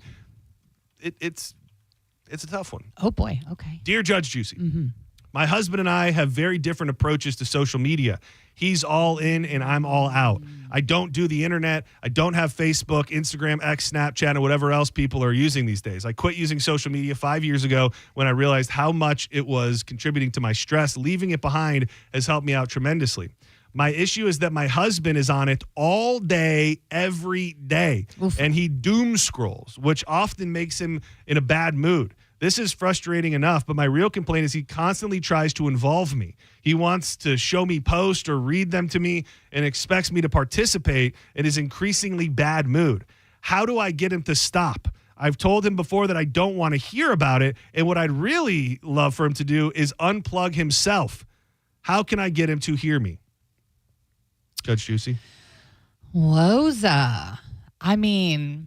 Which that is got to be a major thing, and that I think most people aren't on the same page in the relationship when it comes to technology, like exactly the same spot. And, you know... So he's not on there for, like, work purposes. Like, No. I feel like you guys are on a lot, probably more so than most, because you're doing a lot of quote-unquote research, but you're also posting things and Right. editing and doing Right. all of that stuff. So you're on your phones or computers a lot socially because of that. But which I will say, I am like, I don't think I'm this bad as this guy. Oh, God, but no. that has been a thing that we have that we have discussed. And I, probably a year ago plus made more of a concerted effort to, at some point every night when I get home, I put my phone away. Like on Saturday this week, we woke up. I didn't turn my phone on. I left it dead from the second I woke up. I try to just go longer stretches without it because See, that's me when I'm like with Everly. Like when she's not with me, I keep my phone because I don't know. You know what I mean? If something happens, I need to be accessible. But if I'm with her, then I try to put my phone down, leave my phone. Because to me, nothing is going to be as important. I don't need to be not giving my attention to her. I'm torn because I feel like it's completely disrespectful if the wife is asking or the partner is asking for you to like chill out on the phone and you can't. Well, and that's a thing. I think you could take that general statement and apply it to so many situations. 100%. Like the amount of people, and not bad people, but the amount of people that you can go out to dinner with a group of friends and there's that one person who is buried in their phone. Watching a game whatever it may be. It's just, and I won't say I feel bad because I think there is an element of addiction, but there absolutely is an element of addiction. And, and it's hard not to take that personally when you're with somebody, whether it be your spouse it's complete disrespect. But now it's a matter of how willing are you in helping this person get past this, whether it is a therapy, whether it is being patient with them. I mean, listen, they're sharing what's on the phone, so they're not hiding anything or porn or other women or whatever. So I guess that's a plus. But I think that it definitely needs to be lessened, and I don't know how that works. Like, is it an ultimatum? Like, I can't live with you not even being present in the room while I'm like sitting here trying to get naked with you and you're too busy scrolling Instagram? Like, that's crazy. Well, and that's the thing too, is maybe, and I think when you have to get super specific, not everybody likes to do that. But if anybody ever looks at the, what do they call it? The wellness page on their phone or whatever it is, where it gives you the breakdown of it. What is that? It is atrocious. Oh, I mean, anybody who is on their phone regularly on social media, 90% of the time you look at that and it's enough to make you sick to your stomach, because you just wonder, where did all of those hours go? I get like a weekly report thing. It's often hours. And I mean, you start putting that into perspective. And I mean, on the low end, I would say for people who are connected is probably 3 to 4 hours a day. And you start adding that up and you go, okay, so in a regular just work week, I'm on my phone for 20 hours a day, like 20 hours a week. When you go, that's an entire day worth of time that I'm just wasting. And it's not really looked at for the addiction that it is, but I think when it's like in your personal relationship, you kind of maybe have to treat it that way. I would agree 100%. So I would say that a much more serious conversation needs to be had with some options for solutions present, and then you need to reevaluate if those solutions are not wanting to be met or tried and attempted, then maybe it's time to walk away from the relationship because that's no way to live. Is that a ruling? You heard it. The judge has ruled. Yes. If you checked right now your screen time, what is yours at? Do you know? 45,000 hours. Mine says my daily average is 4 hours, 37 minutes. Say it again. My daily average, 4 hours, 37 minutes. And that's up 78% from last week, it says. I would say I mine. would have thought you would have had more. Yeah, I would have thought you would have had more too. But again, because you're posting, you're doing stuff for work on there. Yeah. Like I use my phone even when I'm sitting in front of my computer sometimes that I'm checking emails, I'm responding from it because it's just a habit. Yeah. I think if I had TikTok, the numbers I don't know would be where up. to look. Where do I look for that? Your iPhone, so you got to go to your settings. Yeah, it's in the settings, and then I'm a drone boy. Settings, and then it'll just literally say screen time. Oh, got it. Yeah, this says mine's like almost 7 hours. Oh my god! Oh my gosh! I know. Now, does Everly use your phone? Yes, in so the car that makes sometimes. a difference when they're just scrolling through TikToks. Yeah. Like Nicole's might be higher than mine, not because she uses the phone more than me, like doing apps and stuff, because like you said, it's mostly for work, social media. She just scrolls through TikTok and she'll doom scroll that thing for hours sometimes. Yeah. Mine average is 2 hours and 9 minutes. Oh, that's good. Yeah. Well, we know that because you never respond to anybody when they. I mean, there's something, as John would say, there's something to that. There absolutely is. I mean, there truly really is. Which is great. Yeah, and I mean, I've gone through phases where I was glued to it. And, you know, I'm probably talking 2 years ago or something like that, where I felt like I was always going to miss something. And I think that's not healthy to have that kind of mentality where you feel like you need to be connected all the time. It wasn't that long ago that like people didn't have cell phones. And guess what? Everybody was okay. Yeah. Like there weren't people. Oh my God, I miss it so there much. weren't people just dying in the streets and nobody able to get a hold of anybody. Like we made it through long periods of time in our history where everyone was not reachable. And I think that's the thing that I don't like is just that because we live in the world that we live in now, every single person should be reachable instantaneously. Yeah. And obviously I'm not, and that's, you know, by design. Not because I don't want to talk to anybody, but just because I have to disconnect sometimes. I think it's good. I think more people should, but I think there's such a fear of missing out. Yeah. And just, I mean, and I will say a lot, I don't know what is taken into account in being, you know, the usage of your screen time or whatever, but like when I get up in the morning, like while I'm getting ready, I'm having coffee, I'm making lunch, I have like the Bone app on. Yeah. So that'll just be playing for like 3 hours. You know what I mean? So I just leave that on in the background while I'm getting ready. But I still try to, and when I'm with my child, it's one thing that I said from the very beginning was like I don't want her to be like, oh my God, you're always on your phone and you never pay attention, or you know what I mean. So and when I'm driving, but like well documented. That's how I feel with Brody as well. That's why I never have my phone out while I get it. I want him to know that he's getting my full attention. This one's a good one and very random. Oh, okay. Dear Judge Juicy, yes. my friend has invited me over for dinner multiple times, and I keep coming up with excuses about why I cannot come. Oh. The reason I don't want to go to her house is her kitchen is disgusting. The fridge is always full of old, moldy food, and her kitchen counters and sink are littered with dirty dishes that often have mold on them as well. She doesn't wash her hands when or during she cooks either. I have offered to help clean her kitchen many times when I visit, but she always turns me down. It feels awkward and inappropriate to tell her why I refuse to come to dinner at her home. What can I do? Signed, a friend in a sticky situation. Get a new friend. That's a rough. That is an interesting thing. But is she dirty? Like overall, like does she clean herself? I feel like that is an indicator of how. Yeah, I don't know if you can have a kitchen that gross and be like a 100% clean person. No. Yeah, no. Because once you're not even washing your hands while you're cooking the food. Yeah, once you've come to grips with the fact that there's mold in your fridge and on your counter, like you've probably let your. But also, if you're any kind of a friend, that especially if she keeps asking you to come over, that you don't go, bitch, you nasty. Clean it up. That is the right thing to do as a friend. I think I'd be you're like, right. I would just send over like a cleaning company and pay for it. Merry Christmas, happy birthday, whatever it is, happy Friday. This is a gift from me to you. Let's start fresh. We'll empty everything out and we'll get you right. It won't work though.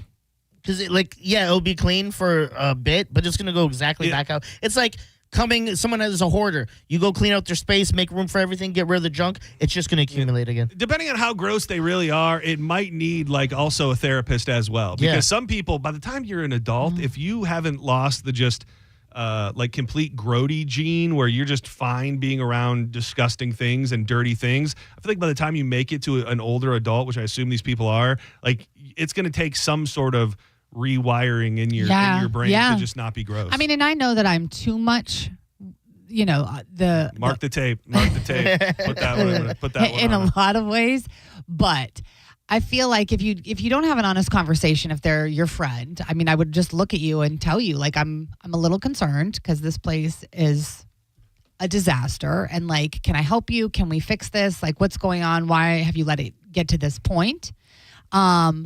But I definitely wouldn't be able to go in that house. I also feel like she just has to be a gross person because if she's not taking care of the space she lives in, like I say that about people here. I don't even want to see how some of the people here live because of how gross they are with a space that isn't theirs. Yeah. So that's how you live. Like you're just okay with a mess like that and leaving stuff on the counter and your microwaves and your toilets Are you looking at me? You're just in my line of sight. Is this a but if you feel guilty about something, then that's on you. I'm the right amount of slob. Like I'm a clean person with some slob like tendencies. For example? Well, no, I'm just saying like what would be a slobby thing you do? My personal hygiene is very important to me. Like okay. I like to feel good, smell good, be clean, yes. all of those things. Like that makes me feel good. Are there things throughout my day that I'm not great about when it comes to leaving dirty dishes around, not putting the dome on my food when I microwave it, my clothes not always making it to the hamper. Like those are just like slob like tendencies that I have. But overall, I feel like I'm a clean person. Okay. Am I wrong? I mean, feel free to. No, I don't think that you're wrong. I think that overall, if you were having people to your house, you would clean your kitchen, your fridge would be non-moldy. So I definitely don't think that you're filthy disgusting. Right. I'm not dirty. With work. I am good at creating a clutter sometimes, if that makes sense. I.e., like, I'm trying to go out and figure out what I'm going to wear. I'm not wearing these 2 shirts. I put them on the dresser, put on the shirt, I come back, go home, go to sleep, forget about the shirts. Created a clutter. Yeah. Same thing with the side of my bed. Sometimes I get a water, put it at the side of the bed. The next day I might bring another water, didn't throw it the other one. You know what I mean? Yeah, we're that's almost identical to what I'm speaking of. You said it in a nice. I'm a clutter creator. Yes, that's what I am. Not dirty. I think everybody goes through, and I don't have a problem, but it's just a matter of like regrouping, and it's the people that can't regroup because it's too far gone. Yes, that's where it's a problem. It's clutter and procrastination because there's times where it's like. I'll put the clean dishes back. That's kind of my responsibility. Nicole's going to clean them all. I'll put them back. Okay. And then she'll be like, clean dishes. I'll be like, got it. Right after this. Yeah. Right when this commercial hits. I forget about the clutter, the dishes. And then I get yelled at. You need Joj to put together a plan. That would be something you would be good for. I mean, to me, it's like basic, like, if I just do it now, then it doesn't get out of control. It doesn't make more work for me later. So I just try to, anytime I'm in my car, it can be a disaster. But the second that I get out, everything comes out of the car. I throw away the I don't leave stuff in my car. And especially with a kid, like once a week I vacuum it. I don't let it get too, I just think it's. Check out Bubble Down Car Wash, if you will. Your official ruling is tell this nasty bitch what's up. Oh, yeah. And don't go to her house anymore. This one's juicy. Ooh. We saved the juiciest for last. Thank you. I've been waiting. Dear Judge Juicy, my late husband and I were married 38 years when we finally went to marriage counseling, and I found out that he had slept with my sister early on in our relationship. I had suspected he'd also had an affair with his uncle's wife. Oh. They were very close in age. This, too, was confirmed during counseling. My sister was recently home because of our mom's health, and it's now a struggle to be in the same room with her. As far as the other gal, there are a few occasional family get-togethers, which I avoid because of her. I need help. How do I deal with these people after all these years? Signed, not over it. Yeah, why do you have to be over it? So what do you got to do? Do you confront them? Yeah. So 38 years, and it's early on, so let's just say she killed her husband because he did this. Without the exact numbers, let's say that it was 30 years ago. Let's say it was 30 years ago. Okay. So then you go to your sister and you say, bitch, what's wrong with you? Absolutely. Why do you have to get along with her? Why do you have to go to things that I don't understand this whole notion that you have to. I understand that it's your family. And listen, I grew up with severe Italian guilt and your family first and family dinners and family. But sometimes when there's problems and there's issues, you can be mad. You cannot talk. You can take a break, like just as you would any relationship. That's a great point. I think I was looking at it differently when I initially read it, but you bring up a good point in that something I believe strongly in is that your family, you don't have a choice. That they're your family, but you do have a choice and how close you're going to be with them and how much you're involved with their life and vice versa. And I mean, I have family members, who I don't know if I'll ever speak to ever again. And I am at complete peace with that. And I think there are those little voices, like you said, guilt for a lot of people where they think, well, this is my sister, this is my whatever. Right. I've got to find a way to make it work.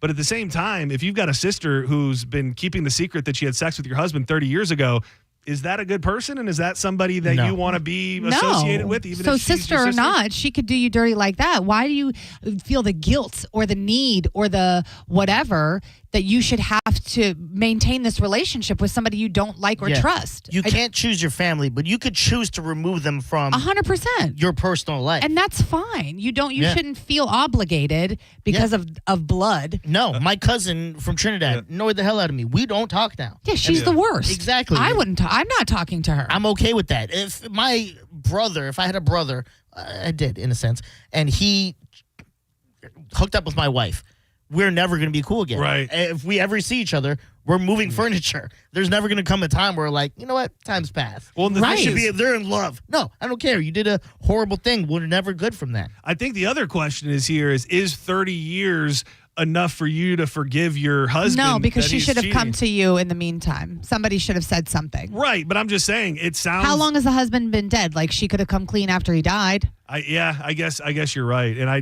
don't know if they were going to stay together. I don't. So many questions, but like, was the sister ever going to say anything? Like, if she didn't go to therapy and get these answers, 30 years, I would say not. That's what I'm saying. So even generous. still, you made a mistake, and however old you are, and whatever, but you're.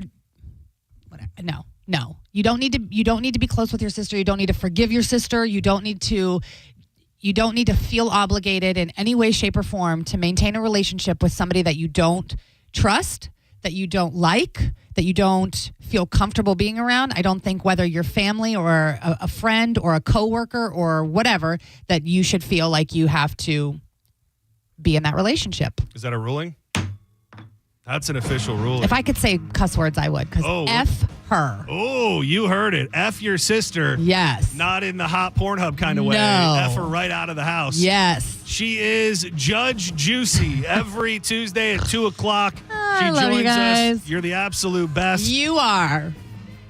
Do not go anywhere. Where do people find you on social media, by the way? I don't think I ever asked you that. Oh, Joanne Petrella. Joanne Petrella everywhere. Everywhere. Twitter. That's it. Instagram. Yep. Facebook. That's it. Everywhere. Go get in her DMs, especially if you're a hot dude. Soon enough, we'll start finding the other two bros that are. Are you open to being in a relationship with a woman? No. Okay. The bros. I love them. Yeah. The bros who I'll flirt with them and have a good time, but just no long. Strictly Dealy. I got you. Okay. I got you. We're going to work on that dating game. Do not go anywhere. When we come back, a cause and an event that I'm very, very, very passionate about. This is the Defender Ruck Walk that's taking place in St. Petersburg on June 7th. It is all about raising awareness for veteran suicide. And on the heels of Memorial Day, I really want to spotlight it today. We will be joined by Will Mulstad coming up next to tell us all about the big event and his brother Nicholas, who sadly took his own life. We'll do that coming up next with more Setting Show.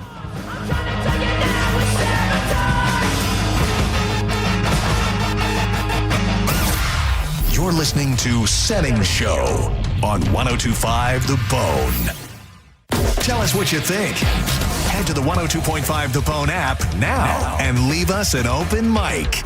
The Open Mic on the free 102.5 The Bone app is sponsored by 1-800-ASK-GARY. Time marches on, and a lot has changed. But one thing has not changed. Washington regulations on local stations. Regulations that make it tough for local TV and radio stations to compete with global big tech platforms. If you want to keep local news, weather, and live sports on TV and radio, we need updated regulations. regulations. Tell Washington to modernize the rules to help local stations compete. Learn more at nab.org/modernize the rules. This message furnished by the National Association of Broadcasters. And now, breaking news. You leaving me. Your state-of-the-art 65-inch 4K smart television. For going out with friends and not staying in to watch TV. Sources confirm that is a terrible decision. Picture-in-picture mode. Do your friends have that? Can they simultaneously stream live sports and extreme baking shows? How about I make everything sepia? Whatever you want, I'll do it. Just don't put me on standby. Don't listen to your TV. Head out with your friends and grab some ice-cold Heinekens. Must be 21 plus to purchase. Enjoy Heineken responsibly. If you need to hire, it seems like the whole process can be exhausting. You search resumes, wait for the right candidates to apply, set up initial interviews. It's a lot of time and work. Well, what if you could meet with qualified candidates for your job the very next day? Now you can with Zip Intro from ZipRecruiter. And right now, you can try it for free at ZipRecruiter.com/radio. Zip Intro is super easy to use. You simply pick a time, and it does all the work of finding and scheduling qualified candidates for you. Then you can choose who you want to talk to and meet with great people on back-to-back video calls as soon as the next day. Best of all, you save time and energy. Try Zip Intro for free right now at this exclusive web address, ZipRecruiter.com/radio. Zip Intro. Post jobs today. Talk to qualified candidates tomorrow. Once again, go to ZipRecruiter.com/radio to try it for free. That's ZipRecruiter.com/radio. I'm John Morgan of Morgan & Morgan. I've been asked many times how Morgan & Morgan became the largest injury firm in the world. I think I know. When someone comes to us for an on-the-job injury, we have a huge workers' compensation practice. But many times we find a defective product that was responsible for that injury. Luckily for them, we have a product liability section headed by my son, Mike. In addition to the comp case, there is a product case too. Other times, the injured worker is fired or harassed for bringing that claim. We have them covered. Our employment lawyers handle retaliation claims as well as wage theft and discrimination cases, and in some cases need to file for Social Security benefits. No problem. We became big for a reason. 30% of our new cases come as referrals from former clients. Hiring us is easy. Go to forthepeople.com on your mobile device or computer, or call Pound Law on your cell, pound 529. Morgan & Morgan. Injured? Dial Pound Law or visit forthepeople.com for an office near you. Raise deals are here, and they're so good, even Raymond is buying. Drive a new Kia Sportage, just $479 per month. Or a new Kia Telluride, just $379 a month. Don't miss out. Claim your raise deal today. Sportage, $479 per month. Telluride, $379 a month. At Crown Kia, the better way to buy and service. Call 1-800-371-0942 for complete details. John Senning from Drew Garabo live here for Tiza Energy, the pouch that is pretty much fueling the bone at this point. I know Carmen from the Mike Calta Show loves it. She's giving it to all the boys. It gives you great focused energy that lasts all day. And if you're trying to beat a habit, whether you're dipping, vaping, smoking, even if you want to stay away from the snacks, pop in a Tiza when you get those cravings. You've got tons of flavors. You got spicy, you got fruity, you got minty. There is something for everybody. You can stock up at TizaEnergy.com. Use our code BONE20. That's going to get you 20% off everything in the online store. You can find them in 7-Elevens all over the Tampa Bay area. And make sure you check out that store locator on their website, because spoiler alert, Tiza is now available in Walmarts all across the country. Do not hesitate. Try the pouch that's sweeping the nation today. Tiza Energy. Why spit when you can swallow? Is reviewing life insurance on your to-do list? Now's the perfect time to add it. A friend recently told me that securing life insurance sooner rather than later can help you lock in lower rates for years to come. So I bumped this up on my list and got it done. I called SelectQuote and couldn't believe how easy and affordable life insurance is. I'm 40 and got a $500,000 policy for $16 a month. My husband's also 40 and his $500,000 policy was only $18 a month. Plus, with SelectQuote's same-day coverage, there was no medical exam required, and we were covered by the time we hung up. Knowing I have this checked off my list feels amazing, but the peace of mind knowing my family is protected feels even better. Call Call Select Quote at 1-800-880-6363. That's 1-800-880-6363. Or go to selectquote.com to get your free quote today. 1-800-880-6363. Details on example rate at selectquote.com. Skip the hassle of constant cleaning and sell your home stress-free with a guaranteed offer from Mark Spain Real Estate. Hi, this is Mark Spain. With a guaranteed offer from Mark Spain Real Estate, you can sell your home stress-free, make the most money, and move on your timeline. One of our clients, Tyra, said, thanks to Mark Spain Real Estate, our home had several cash offers within 24 hours of it being on the market, and we closed in less than a month. Find out what your guaranteed offer would be and close in as little as 21 days. There's no obligation. Go to markspain.com to get a guaranteed offer on your home today. That's markspain.com and start packing. On the battlefield, there's a saying America's military men and women live by. Never leave a fallen warrior behind, ever. Off the battlefield, Wounded Warrior Project operates with the same goal. Wounded Warrior Project was created to help our men and women returning home with the scars of war, whether those scars are physical or mental. Wounded Warrior Project. We never leave a fallen warrior behind, ever. Learn more about what we do at woundedwarriorproject.org. Huge news. Right now at Wendy's, you can get a Son of Baconator for just $3. I don't think you understand this situation. The Son of Baconator is only $3 for a limited time. You know, smoked bacon, rich melted cheese. That Son of Baconator is only $3. Thank you to whoever wished upon that star. For bacon that just won't quit, gotta be Wendy's. U.S. price and participation may vary. Prices may be higher in Alaska and Hawaii, not valid on a combo or in third-party delivery platforms. When it really matters, choose Farrah and Farrah. Here for you, here for good.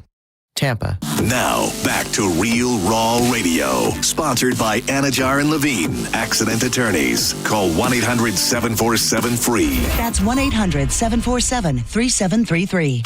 Now, back to Senning Show. With your host, John Senning.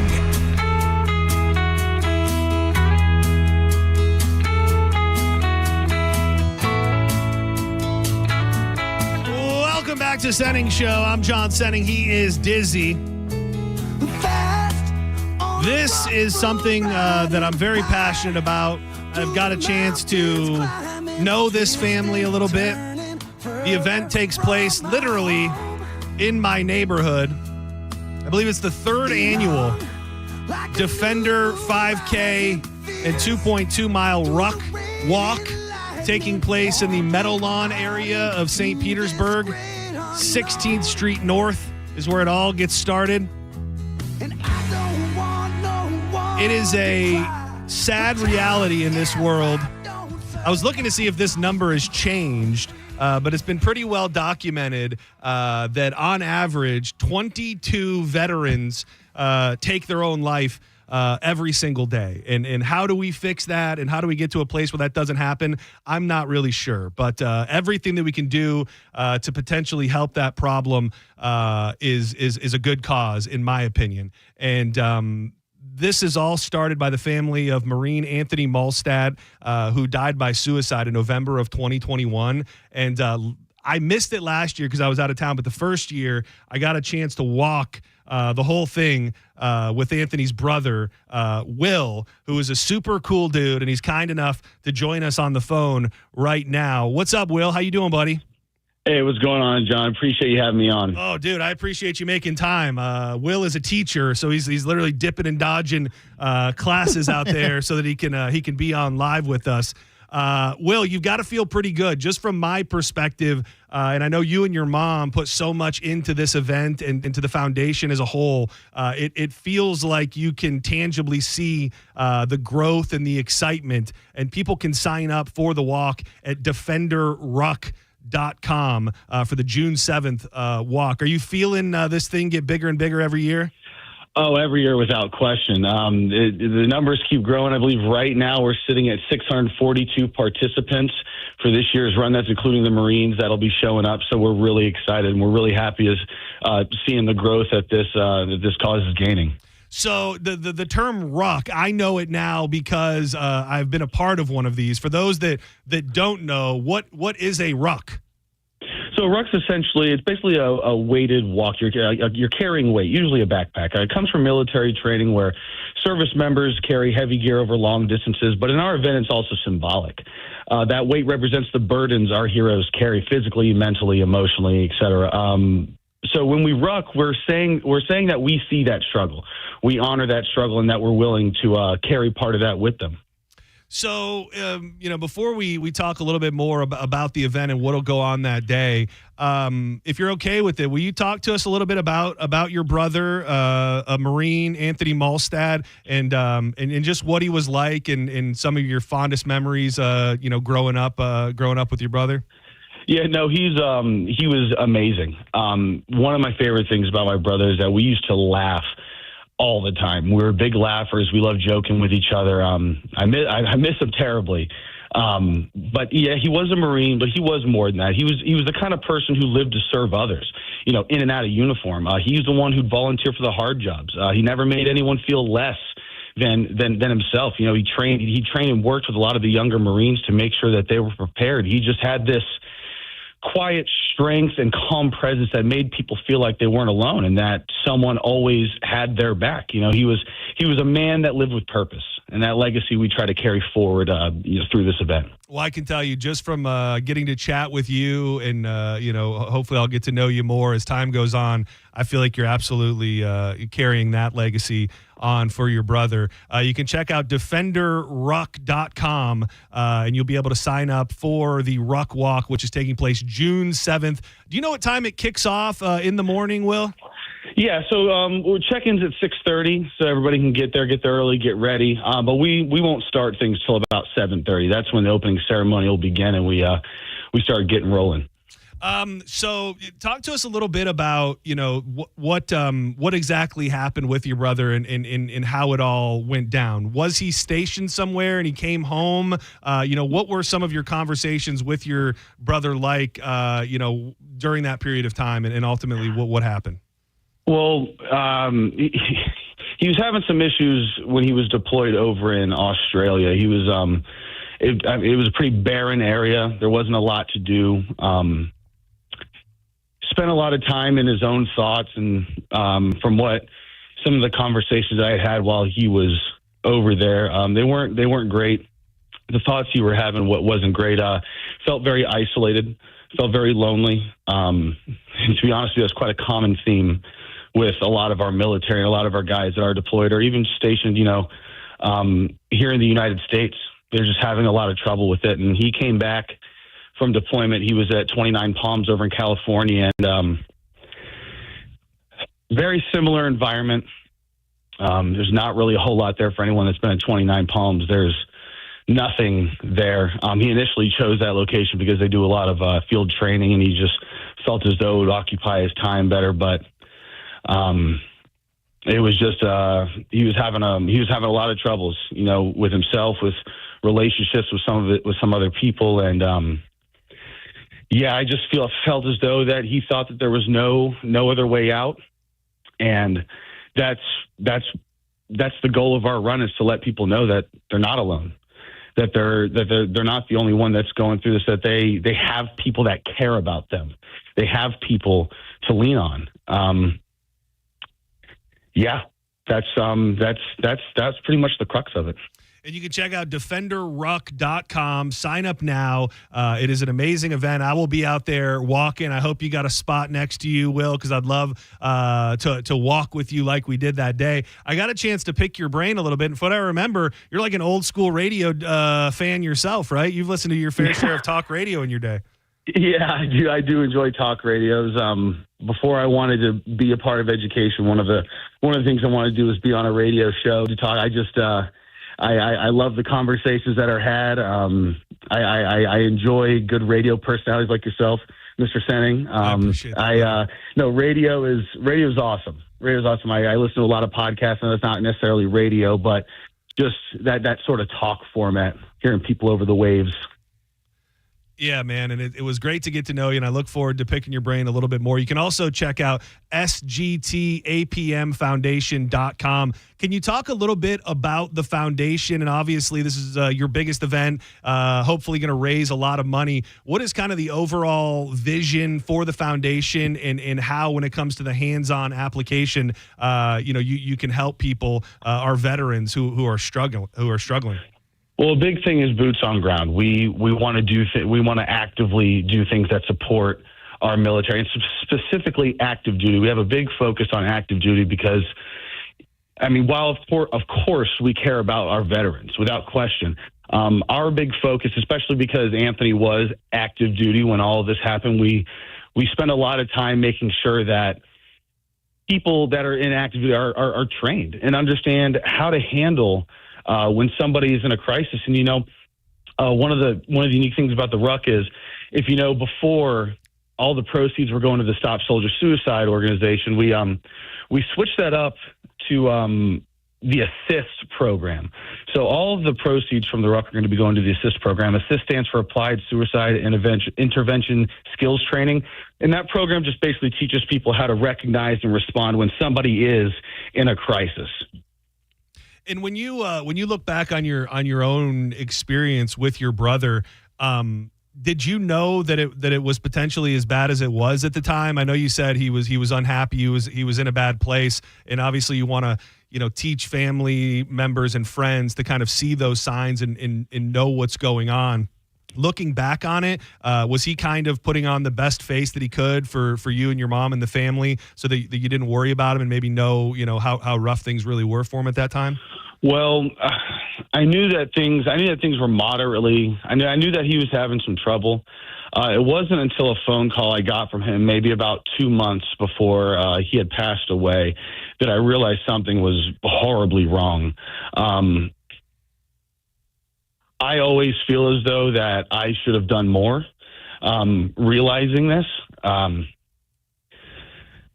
not going to say that he didn't call out for help, but he was definitely someone that didn't want people to know something was wrong.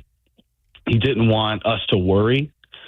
But there was a phone call I had got from him a couple of months before he had passed that really showed me that there was some serious issues here, and I really, for that couple of months, I really tried to make sure that I was always there for him.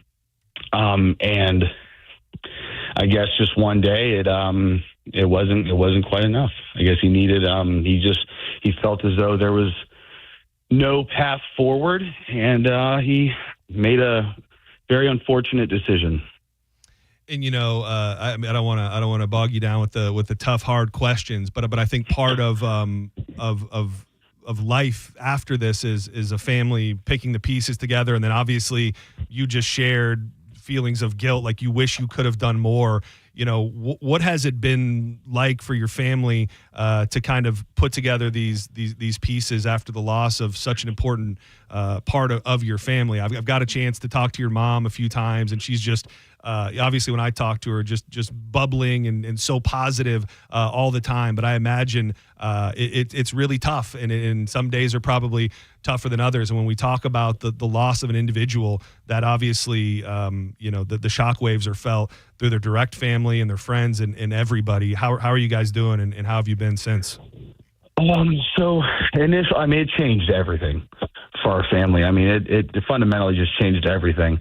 The grief, it's something that never really goes away. It just sort of becomes part of your life. You learn to adjust to the new normal, so to speak. At first it was incredibly overwhelming, but, as time went on, my mom and I realized that we could either let the weight of this break us or, use it to build something that could, help others. And that's what this event is. It's a way to turn pain into purpose. We know we can't bring Anthony back, but if we can prevent, one more family from not having to go through this the same thing, then we've honored his memory the right way. Well, and you're absolutely doing that. I know that your brother would be so proud of you and your mom and everything that you guys are doing, because you're not just taking it and wallowing in it. You're making a change, and I would love to see so many people out at the walk June 7th. You can go to defenderruck.com. All of the information is right there. It is really a great event. We'll walk up and down in and around the neighborhood of Meadowlawn, which we share that similarity as well. And man, the way you just convey the message and talk about your brother and kind of put a face to what happens when the people that fight for our country and are willing to give up everything take their own lives. You should be really proud, man, and I'm lucky to know you, and I hope everybody will go to defenderruck.com and sign up. It's June 7th. It'll get started early in the morning, so make your plans, and I look forward to walking with you. I might even throw on a ruck pack this time.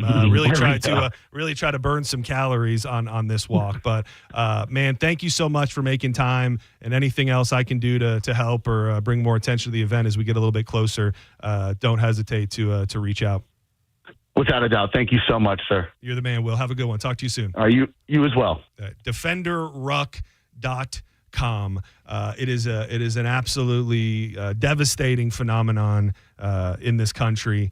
In many ways, the people that fight for us and are willing to give it all up don't receive the support that they always deserve. And this is a way to just do a little bit of something, to show that you care and that you're trying to help. Defenderruck.com. It is June 7th. Make your plans now. I'll be out there. I'd love to have a big old group of Bone fam and people that listen to the show to walk with. So get on defenderruck.com and you can sign up right now. Don't go anywhere. John's Joints is coming up next. You're listening to Setting Show on 102.5 The Bone. Let's have some summer fun in the summer sun, Bone fam. It's the Neutral Summer of Music, presented by Neutral. Win tickets to some of the summer's biggest shows, like Thomas Rhett, Katy Perry, Jason Aldean, and more. Plus, score Neutral summer gear, including hats and coolers. Scan the QR code at participating Florida Circle K's, Miller's Ale House, or at the Blind Goat in Tampa to enter. Neutral. Keep it tasty. Visit theboneonline.com for more details. If you suffered an injury at a place of business, dial pound wall. That's all. Morgan & Morgan. At Sun Toyota, we're saluting service with Memorial Day specials all month long during the Summer Starts Here sales event. Get a $500 Amazon gift card with a new vehicle purchase. Then shop select new Toyota trucks with 0% financing and a nationwide lifetime warranty with 4-year maintenance on new models. Shop online at suntoyota.com, because when you make it Sun Toyota, we make it happen. Call 1-800-639-3367 for more information. Sun Toyota. It's Jeff Jr. from Trajan Wealth, and I've got something important to talk to you about, your 401k. If you have changed jobs, there are 2 very important considerations. You don't want to leave your 401k behind, and you don't want to roll it over into your new company plan without consulting Trajan Wealth first. 401ks will often have limited investments or age-based options. Since companies have to make choices to suit all employees, they may not be suited to you, which could cost you fees and money. When you roll over your 401k into an IRA, you not only keep your money growing tax deferred, but you also gain access to a world of investment options specifically designed for you. Trajan Wealth and our fiduciary advisors have helped thousands, and we can do the same for you. Call Trajan today at 813-550-1000. That's 813-550-1000. Advisory services offered through Trajan Wealth LLC, an SEC registered investment advisor. Sitting in traffic because of an auto accident is frustrating. We should remember, though, that the person in that accident ahead, their life has changed forever.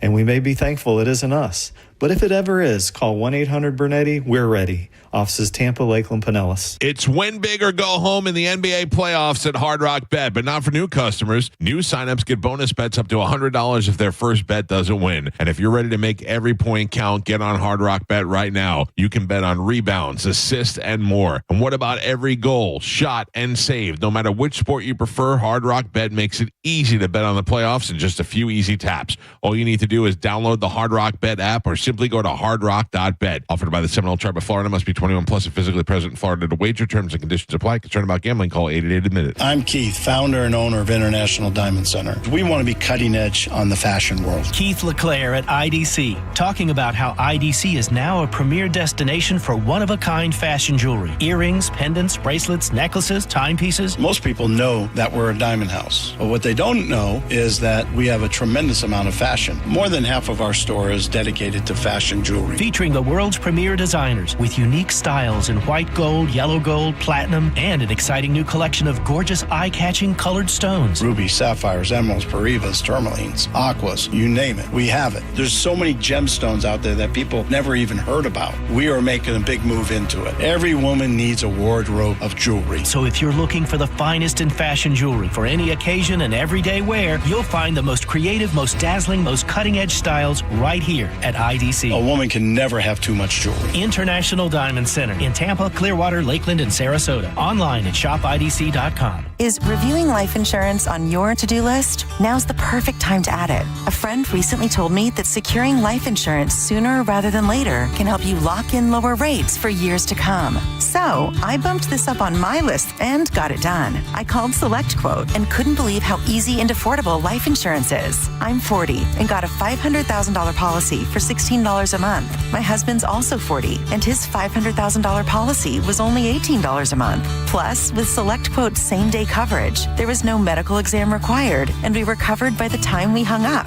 Knowing I have this checked off my list feels amazing, but the peace of mind knowing my family is protected feels even better. Call SelectQuote at 1-800-880-6363. That's 1-800-880-6363. Or go to SelectQuote.com to get your free quote today. 1-800-880-6363. Details on example rate at SelectQuote.com. Preparing to sell your home can be costly and time-consuming. Skip the hassle of constant cleaning and sell your home stress-free with a guaranteed offer from Mark Spain Real Estate. Hi, this is Mark Spain, and our offers are the strongest in the industry. With a guaranteed offer from Mark Spain Real Estate, you can sell your home stress-free, make the most money, and move on your timeline. Go to markspain.com to get a guaranteed offer on your home and skip the hassle of constant cleaning and costly repairs. There's no showings, no open houses, and no stress. Our guaranteed offer keeps you in control. One of our clients, Tyra, said, thanks to Mark Spain Real Estate, our home had several cash offers within 24 hours of it being on the market, and we closed in less than a month. With their guidance, the transaction was more seamless than we could have ever hoped for. Sell your home stress-free with a guaranteed offer from Mark Spain Real Estate. I've been in the business for nearly 30 years, and I know what matters most, selling your home fast and for the most money. Find out what your guaranteed offer would be and close in as little as 21 days. There's no obligation. Go to markspain.com to get a guaranteed offer on your home today. That's markspain.com and start packing.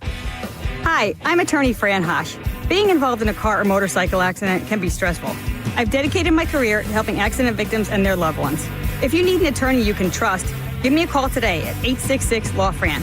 We will give you a free case evaluation and won't charge you any fees unless you recover money. Give me a call today at 866-LAW-FRAN, 866-LAWFRAN, or visit me online at lawfran.com. Main office, Palm Harbor. Oh, hi there. This is Attorney Patrick Smith inviting you to tune into The Bone this Saturday and every Saturday from 8 to 9 a.m. for the Attorney Patrick Smith Show, where you can get all of your legal questions answered. So tune in this Saturday from 8 to 9 a.m. right here on The Bone for the Attorney Patrick Smith Show. At Advent Health, we know your heart. Find nationally recognized heart care specialists at FloridaHeartExperts.com. That's FloridaHeartExperts.com. This hour of Setting Show is brought to you by Hawkins Service Co. One call handles it all. 1025 The Bone. Real Raw Radio. WHPT, Sarasota, Tampa, St. Pete. And 1073 WXGL HD2 St. Pete. Live from the WeatherTight Windows studio. And now, back to Setting Show. It's time for John's Choice with your host, John Senning.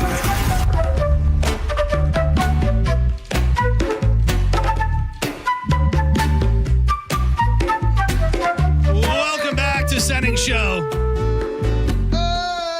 I am John Senning. He is Dizzy, and every afternoon at 3 o'clock, we need help to burn down these here joints. He's got a passion goes like this. He's got a history with these joints. Cannabis, cannabis, cannabis. He's been eating fine food and walking around in the nude. He is Drew R. Garabo. Well, that one just rolled off the tongue, too. I didn't know that was coming. That was good, dude.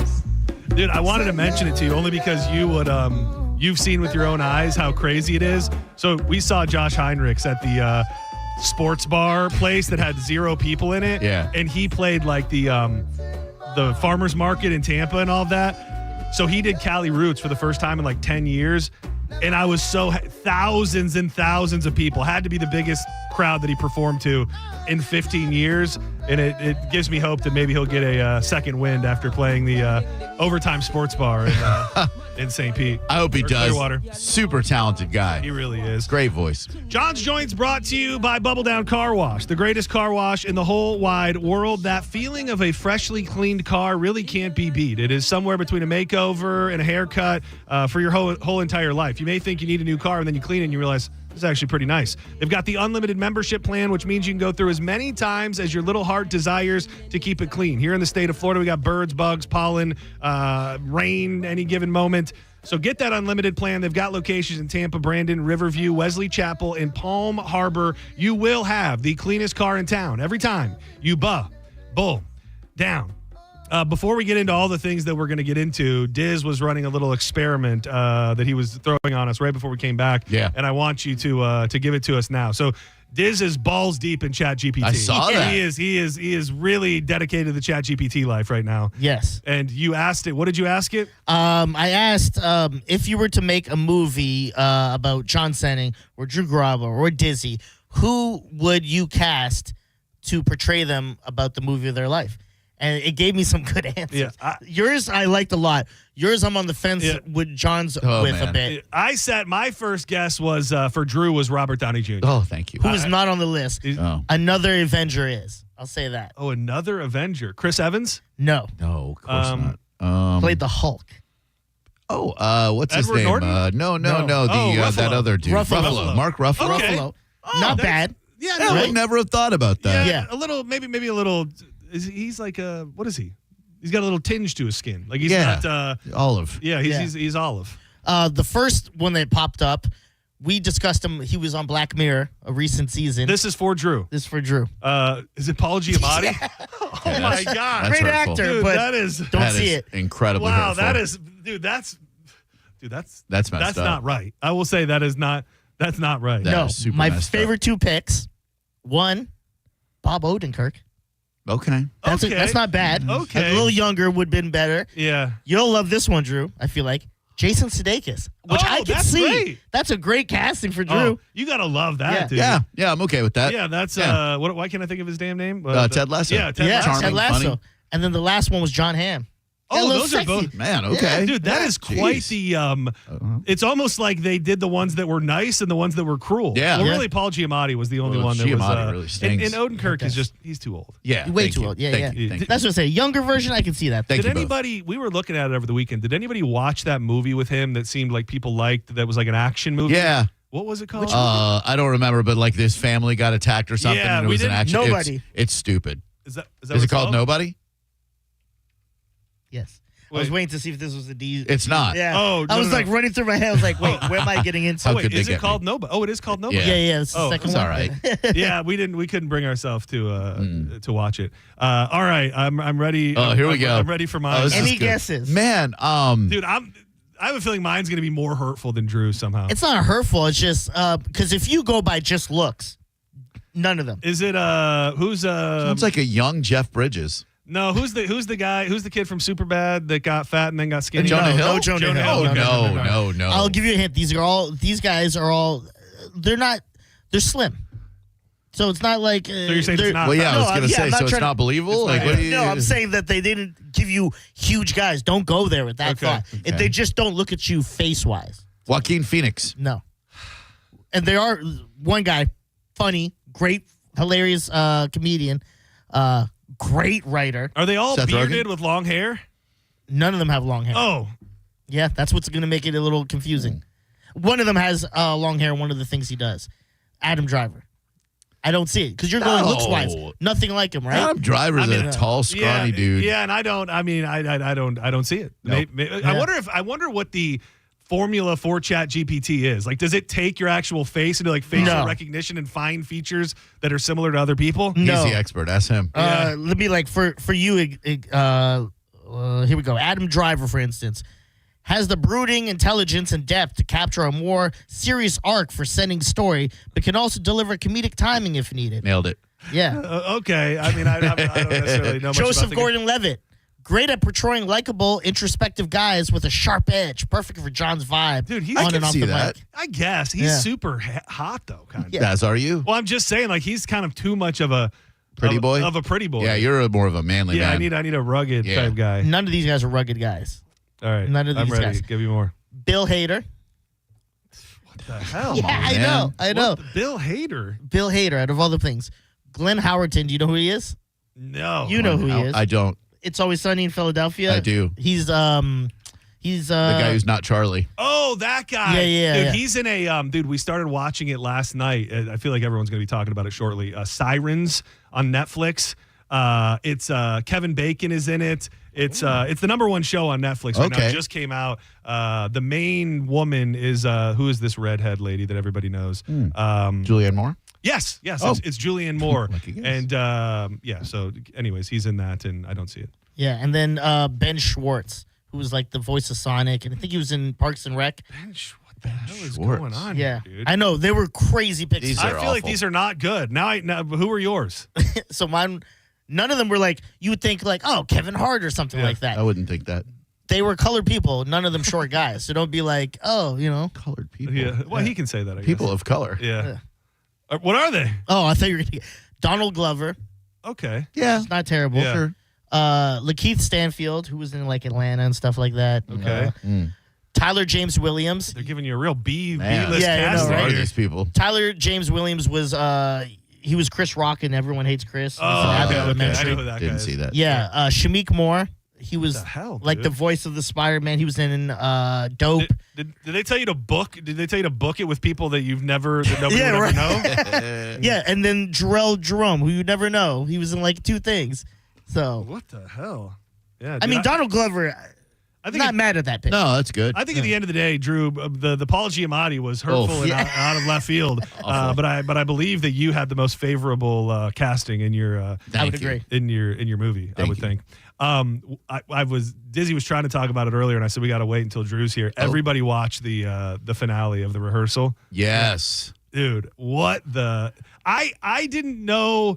I still thought it was going somewhere that I didn't really understand. But if you're not watching The Rehearsal with Nathan Fielder, I would say at this point, I think we would all say it's worth the watch. Is it done? Was that the last episode ever? That was the season finale. Okay, so but there's going to be another season.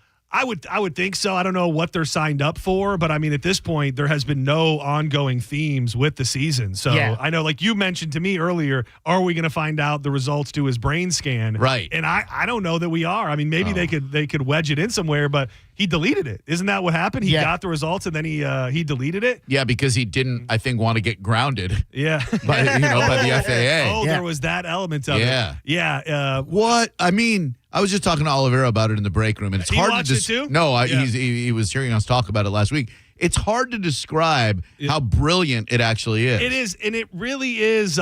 It's hard to explain it at all. Like even if you're trying to tell somebody how good it is, it's hard. But if you just try to get people to understand what it's about, it's bizarre. And it doesn't go anywhere near a good enough explanation. But the general idea of the whole season is that he wants to find a way to build and make a better relationship between pilots and co-pilots, because he found that most commercial airline crashes stem from some miscommunication or lack of communication between a pilot and the co-pilot. But it goes in a million different directions. And then I think ultimately this is a spoiler, but I'm sorry.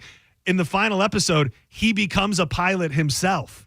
And not just like a pilot of a 737. I was so blown away by the detail that I wonder how true it is. Do you think that commercial airline pilots are not flying real large planes, but they make it seem like you go right from the simulator to flying a plane. If you sign on with a United or an American, they've got you flying around a plane with no people in it first, right? Absolutely, and they've probably got you being the first officer or co-pilot for a couple of years before you take over the controls. There is absolutely no way they do what he did, which is go from the simulator to flying a 737 full of people. Yeah, it's a spectacle, and it kind of lost me for a second, which I think everything that Nathan does will do. Like, it lost me in the Sully episode a little bit, which I think a lot of people loved. It just got too weird for a second. Yeah. But they put a bow on it, and this dude's just an absolute trip, unlike anybody else on television right now. Really? You think it was weird that he shut down the entire production so he could masturbate in the cockpit of an airplane? Oh, I forgot about that. I forgot about that. I was thinking more about the fact when he was choking on his fake giant mother's breast milk. Oh, my God, dude. When he was gargling the milk up. Yeah. And it is so weird because, like, there's not a joke to be found. Like, he calls himself a comedian. He would be labeled a comedian. The show probably falls under the umbrella of comedy, but there's not a joke. Like, you're not gonna laugh like you would laugh at anything else. You're in such awe that I think it can be laugh-inducing, but it really does not fit the formula of anything else ever that we would call a comedy. You guys put me on to the rehearsal, and I started watching that, and then you're like, check out Nathan For You. Watch it with Nicole. Yeah. She loved it. She was like, you're watching the rehearsal without me? I go, you will not like it. Yeah. It is nothing like Nathan For You. Right. And and it's funny you said you can't really explain, because like I can't really explain it. You just have to watch an episode. Watch The Curse. You'll love it. See, yeah. That is I think now, Drew, with as far as you've come on Nathan, through that lens, I'd be curious if you could revisit The Curse and not hate it. Dude, I have PTSD from that show, dude. I don't want to hate Nathan again. I now love him and think he's brilliant. The Curse made me absolutely hate him and think he was the worst person in Hollywood. Dude, I almost wish next time if there's ever a best of, I hope that we can add in the day after you finish The Curse. Because I don't know that I've ever heard you so angry about a piece of entertainment in all of the years that I've worked with and or listened to you. Like, you were so mad at that show in general, which it was. I haven't heard them put in writing like that was the point, but you have to wonder, was that the point, to make people angry and bitter and mad? Yeah, I think maybe it's a case study on what type of emotions it evokes, and that reveals maybe what type of person you are and how you react to entertainment. You were talking about magicians earlier, and when they were showing Nathan as a teenage magician at a birthday party, dude, he's on the autism spectrum, 100%. It would be hard to believe, and they go into this in this last episode a lot about how his show and he himself has resonated with the autistic community. They end up like having a lady who works with autistic people, and you don't really know. We don't find out if he is, but he's got to be. I mean, it's there's a bit of that, and that should be something that he would want to champion. I don't know if it will ever come back or he'll ever give those details on if he actually is, but I think that's almost a heartwarming story if he is and nobody knew he was, and it just worked out the way that it did. If it's not, then they've been putting those breadcrumbs down for no reason about like how autistic people like to rehearse things over and over, and that's why they gravitate to him and his show. He is. It's crazy. And you want to know what else is wild? As we're finishing up, he dropped that bomb in the middle of the season about Paramount Plus and them being Nazi sympathizers and stuff. And then it was just gone. It caught some news here and there, but it didn't catch mainstream news. Like, it didn't cause anybody to seemingly go after Paramount Plus. And I mean, that was from my perspective, a major bombshell that Paramount Plus is actually sympathizing with Nazi stances, and they took a show off that was raising awareness about the Holocaust. That's why they took it off their platform. And it really wasn't even anti-German content. It was just elevating a cause that donated to anti-Semitism, or donated to fighting anti-Semitism with his with the fake clothing line, which is absolutely insane. He is something else, man. I know you're probably going to talk about it at 4:00. Mm-hmm. I know you had an action-packed weekend, and I saw lots of pictures of your food. Yes. What was the best dish you ate all weekend, if you had to pick one? Dude, honestly, the sea bass at Eddie V's was phenomenal. The truffle capita at Perry's Porch was exceptional. What's Perry's Porch? Is it all outside over there?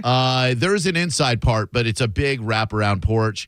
I guess Perry Snell is the guy who developed Snell Island and stuff like it. You'll love it. It's a very St. Pete restaurant right by the pier. Is it bougie? Not really. No, I can wear my flops? Oh, yeah. Okay. Like a very, very cash environment outside. But I'll have to say, I Yelped a place yesterday in Tampa, a hidden gem that a lot of people seem to know about, so maybe it's not so hidden. But it's called Izakaya Tori. And it's a little tiny sushi joint they have skewers and they have ramen and all that. And it's right off Dale Mabry, right by 275. I guess it's been there forever. It's amazing. Amazing. Dude, I'm at a point right now where I'm eating fresh tuna almost every day. I'm about to run out of it, but I made like 3 fresh tuna dishes over the weekend, which is so good. It's really nice. And I I don't know if we talked about it when you were in here. The difference is the knife. If you don't have a knife that is like the sharpest knife in the world, you might as well just throw your tuna away. Okay. 'Cause I was reading about it. It's like anytime you put pressure onto tuna that's not, or any raw fish, and it's not cutting through it, you're dumb it down, you're breaking the tuna. Like you're making it far less good and damn near inedible if you're putting any pressure on it that is not cutting through. So I ordered a nice sushi knife off Amazon. Yeah. And you just can slice right through it, and it makes a world of difference. That's nice. I got one last block that I'm saving for. I'm going to bring it in. Ooh. I'd like to amend what I said because we got real naughty with dessert at Eddie V's. Was that the Bananas Foster? Banana Foster flambe with butter pecan. Do they light that on fire at the table? Yeah, they sure do. Dude, I have PTSD for when I blew my face up with. There's another. What's the strawberry set on fire at the table thing? Do you remember? Is there one? Yeah, strawberry. Yes. There was at this restaurant that I worked at, which was, some people may know it, out in Lake County, Pisces Rising. Strawberry flaming dessert. Rising. Is there one of those in Dunedin? No, it's just flamed strawberry, peppered strawberry flambe. Yeah, I don't remember the name of it. I want to say that it was Strawberry Foster, but it wasn't. It was like Strawberry Wellington, Strawberry Hemsworth. It had like a fancy name after it, and I blew my face up the first time I had to prepare a tableside. They sent me home. I burnt my eyebrows off and everything. You and I are not equipped for tableside it service. was so mortifying. The worst part was looking at the fear on the people's face at the table, and that like I was probably going to attempt to play it off and act like nothing happened because I blew myself up in the face. And when I looked up, there was like 4 ladies, and they were black ladies. And you know, sometimes it's kind of like when you said when black people see magic. Yep. That was the response they had for when I lit myself on fire, because they were like, "Oh no, no!" And they that baby's on fire. Yeah, they damn near ran out of the restaurant. So they made such a scene. Oh, child, he on fire. That the manager came over and was like, "You need to go to the bathroom. Your face is burning. Your eyebrows are.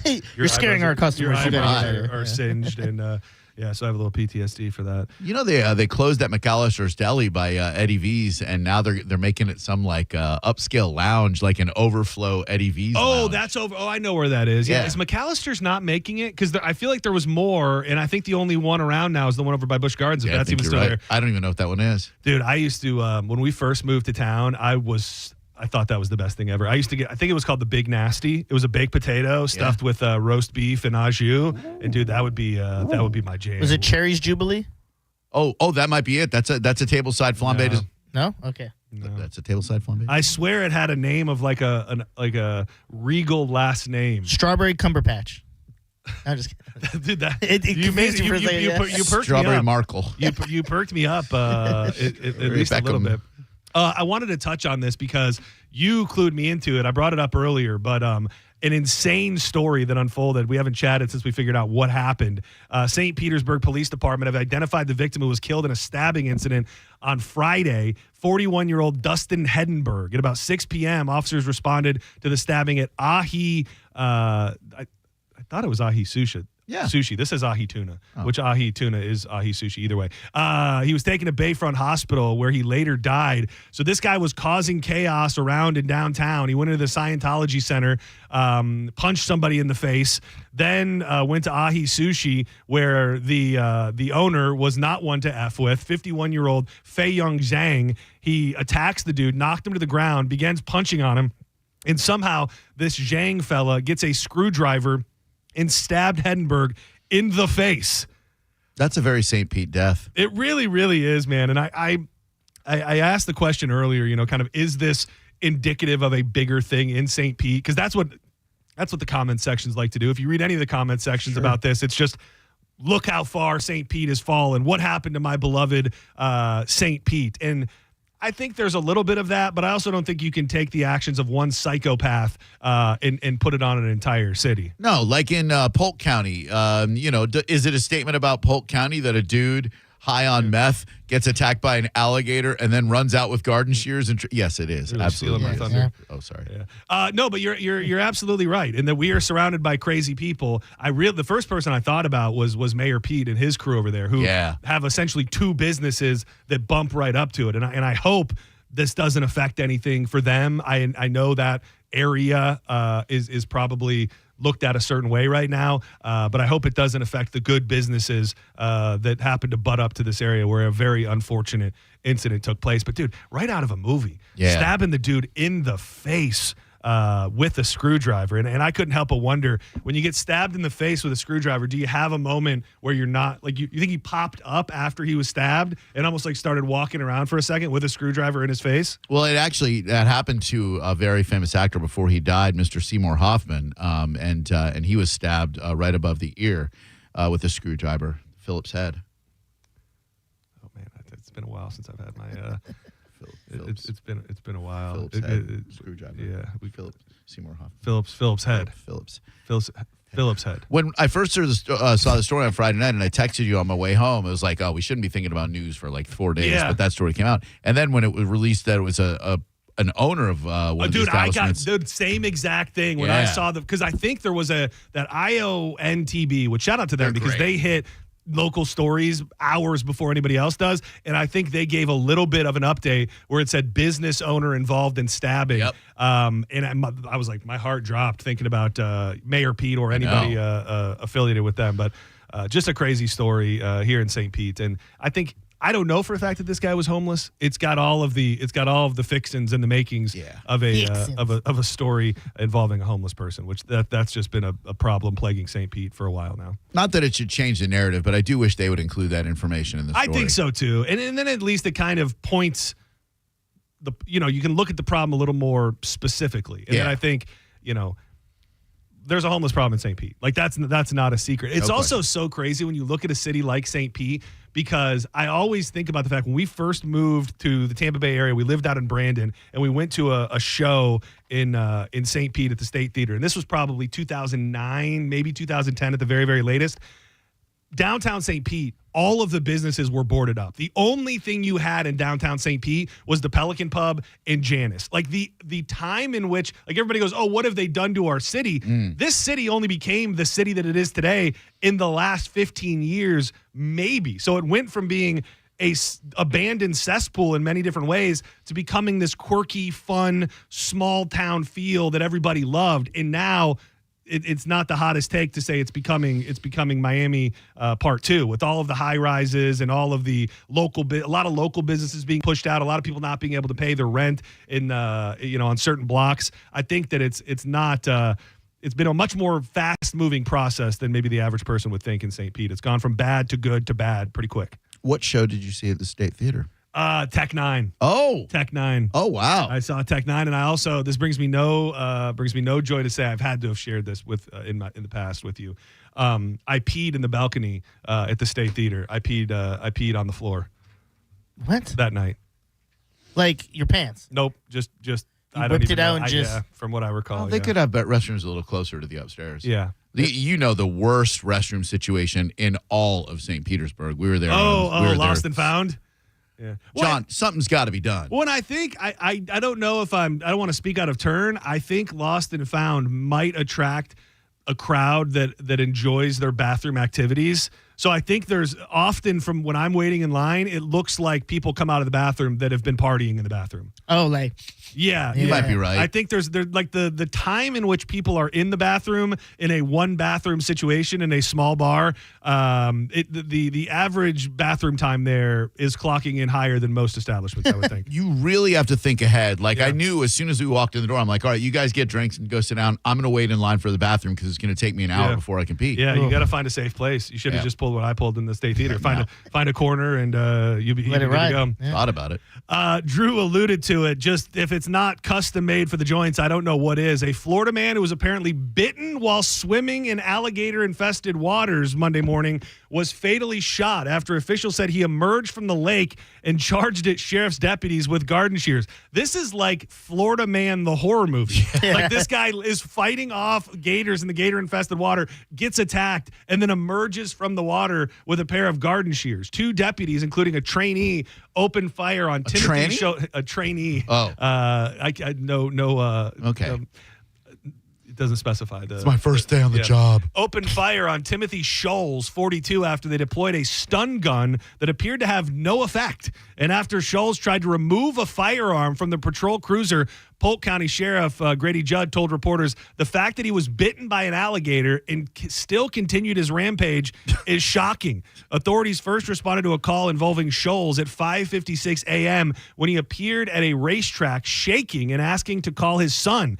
Deputies who responded to the area could not find him. Nearly 2 hours later, a witness spotted Scholes in Lakeland, south of Orlando, and reported that the man was in a lake with a lot of alligators. A witness actually took a life vest and tried to give it to him.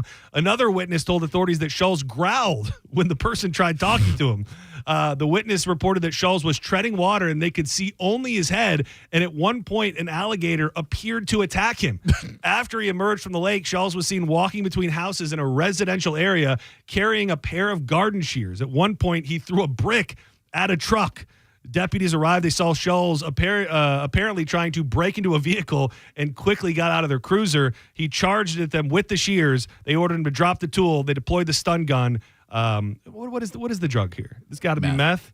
I would think meth. Something a little more meth. At that point, nothing happened. He climbed into the passenger side of the deputy's patrol vehicle, appeared to try and remove the rifle or shotgun. Oops. At that time, our deputy shot him multiple times. As a result, he said the deputies will remain on administrative leave while the state attorney's office reviews the shooting. He has faced multiple methamphetamine charges and was released from county jail 7 days ago. What is it about either meth or crack that makes people in Florida prone to getting in the water and encountering alligators? You got that guy, you got Jeff Murda, Eric Murda, and then Adrian Apgar, that guy who was in Polk County, attacked by a gator and killed. Have you seen that video that's going around? And it never really became big news, but it's the video has been going viral, and I'm pretty sure it's in Florida. He looks like a crackhead type, and he's in the water, and the gator's coming towards him, and he starts like screaming at the gator and telling the gator the things that he's done to other gators. And then the gator approaches him, and he just straight up punches this gator right in the nose, and the gator just goes right away. like he totally bitched out this gator. Like he told the gator, like, you ain't seen what I done to other gators. He said some very vulgar stuff. I think he almost insinuated that he had like done sexual stuff to gators. He was like, I preached to you guys before. Exactly. And it's definitely a thing. I think when you have a state where there's a lot of people on certain drugs and also a lot of alligators, they're bound to cross paths more often than we think. Unfortunate. Before we go to break, this is a fun little anecdote. Oh, and I also have breaking news for you. Oh, you do? Yeah. All right. You hit me first. Kid Mello. Oh, Off Mello. Off Mello. Yeah. Formerly Kid Mello. Yeah. Captain Mello now. Oh, I did see the kid. The kid that was accosted by the Brick Hornet. Is now a charter captain himself. Yeah. Oh, life comes full circle. Dude, what a great if you don't put that on your whole, like have that be your whole being. Like I was the I don't know, how do you frame it? The one accosted by Brock Horner. Yeah. Like he's somehow going to have to tie that into his entire being. Still not biting on appearing as just Off Mello. I don't want to talk to him about anything that happened on the water. I just want to talk to him about his blooming music career. Yeah. Not interested. No. That's too bad. That is unfortunate. You would think you want to get in front of as many ears as possible. Well, and he probably, very smart business move, because I noticed over the weekend, I think I might have saw it or I was just stalking him.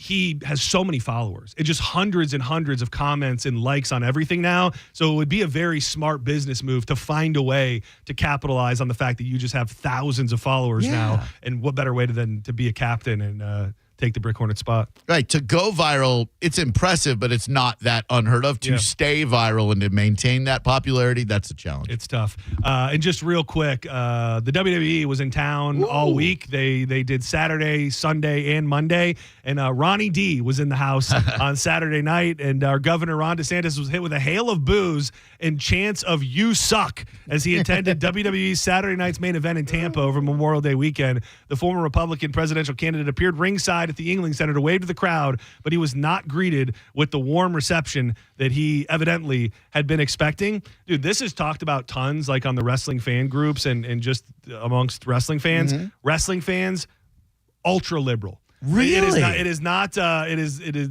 would not be the thing that you would often think. No. But I think it taps in almost to this more like comic book type group. Like it's not, I think wrestling fans aren't who they were 20 years ago. Okay. You know, you think of your redneck uncle who used to watch Dusty Rhodes be chugging a few beers. I think it's become more of a kind of artsy, younger, almost theater class appreciating type of different people. Yeah, thespians. Thespians. I mean, the same thing can be said for, and he's got a lot more baggage, but when they booed the hell out of Hulk Hogan. Like, I don't think that the average wrestling fan is automatically conservative the way they would have been painted in the past. And, no, dude. 10 years ago, they wouldn't have dreamt, or 15, wouldn't have dreamt of booing Hulk Hogan. Yeah, and Hulk was, I don't even think they brought him out. No. I don't think they brought Hogan out. I saw that Ronnie D posted a picture with him back, but they were like, nah, we're in your hometown, and, we got 4 nights worth of entertainment to put out there, but why don't you sit this one out, Hulkster? Dude, and you know that getting booed really irks DeSantis. Like, he can put that smiley face on. God, that's got to suck. Yeah. One thing he did do over the weekend was he crafted a better Memorial Day tweet than our president. We'll dig into that. And I went down a rabbit hole of learning about sloths this morning. Yeah. One specific fact about the way sloths used to be will blow your freaking mind. We'll do all that and a bit more coming up next with some more John's Joints. But before we do that, we'd love to tell you about Win Derby at Derby Lane. This spot right here on Gandy Boulevard in St. Pete has been a place where people have been making memories for decades. Yep. You could win a Royal Flush and get a progressive jackpot. You think, oh, I'm never going to get one of those. I did, and I don't know jack crap about poker. You look up at the mural, you see what beats what. You got a full house, you got a straight, you got a flush, etc. If you need a little helpful hint on how to play poker properly, it's right there for you. The dealers are also super friendly and informative at the legendary Derby Lane. Ultimate Texas Hold'em is their most popular game, but they got tons of things you can play. You want to do some Pie Gow, you want to play War, which is way up my alley. They've got it all. Free cocktails while you're at the tables as well. You can still bet on the ponies remotely, and there is plenty of free parking. That is something you're never going to have to worry about at Win Derby. Check them out online. They got tournaments and events going on all the time. It's win-derby.com. That's win-derby.com. I love smoking since a million, and I never stop anyway. You're listening to Setting Show on 102.5 The Bone. Surfside Seltzer presents JP's Metallica Liquid Lunch. Join JP and The Bone Friday, June 6th as we pregame for Metallica with a live broadcast at the original Hooters in Clearwater. And if you didn't get your tickets yet, sorry for your luck, loser. Just kidding. You hooked me up with tickets to the show. We have tickets. JP will have 3 pair of last-minute Metallica tickets for you to win on site. So, obviously, you need to call off work. Just tell your boss JP said it's cool and head to the original Hooters in Clearwater. Meet JP, Monica, and Dizzy. Drink some Surfside Seltzers, and you might just win some Metallica tickets. This is James from Metallica. Hey, win your tickets. JP's Metallica Liquid Lunch with a live broadcast at the original Hooters in Clearwater. We'll see you there. 102.5 The Bone. Real Raw Radio. Now, a Bone traffic update from the Farah and Farah Personal Injury Attorneys Traffic Center. 2 right lanes blocked due to an earlier vehicle fire. 275 north in Pinellas, a bit past Gandy Boulevard. Looks like partial on-ramp blockage as well there. Stop and go traffic presently to 38th Avenue. Give yourself around a half hour. Also in Pinellas, East Lake Road North, dealing with a crash a bit past Ridgemore Boulevard. Stop and go traffic due to lane blockage to Woodlands Boulevard. Might want a detour. In Hillsborough, southbound I-75, dealing with an accident. Partial on-ramp blockage at Dr. King onto the interstate, so it'll back up traffic just a bit. Mostly standard congestion otherwise. 275 south backed up approaching the I-4 interchange. Westbound I-4 back a smidge. This is Eric in the Farah and Farah Traffic Center.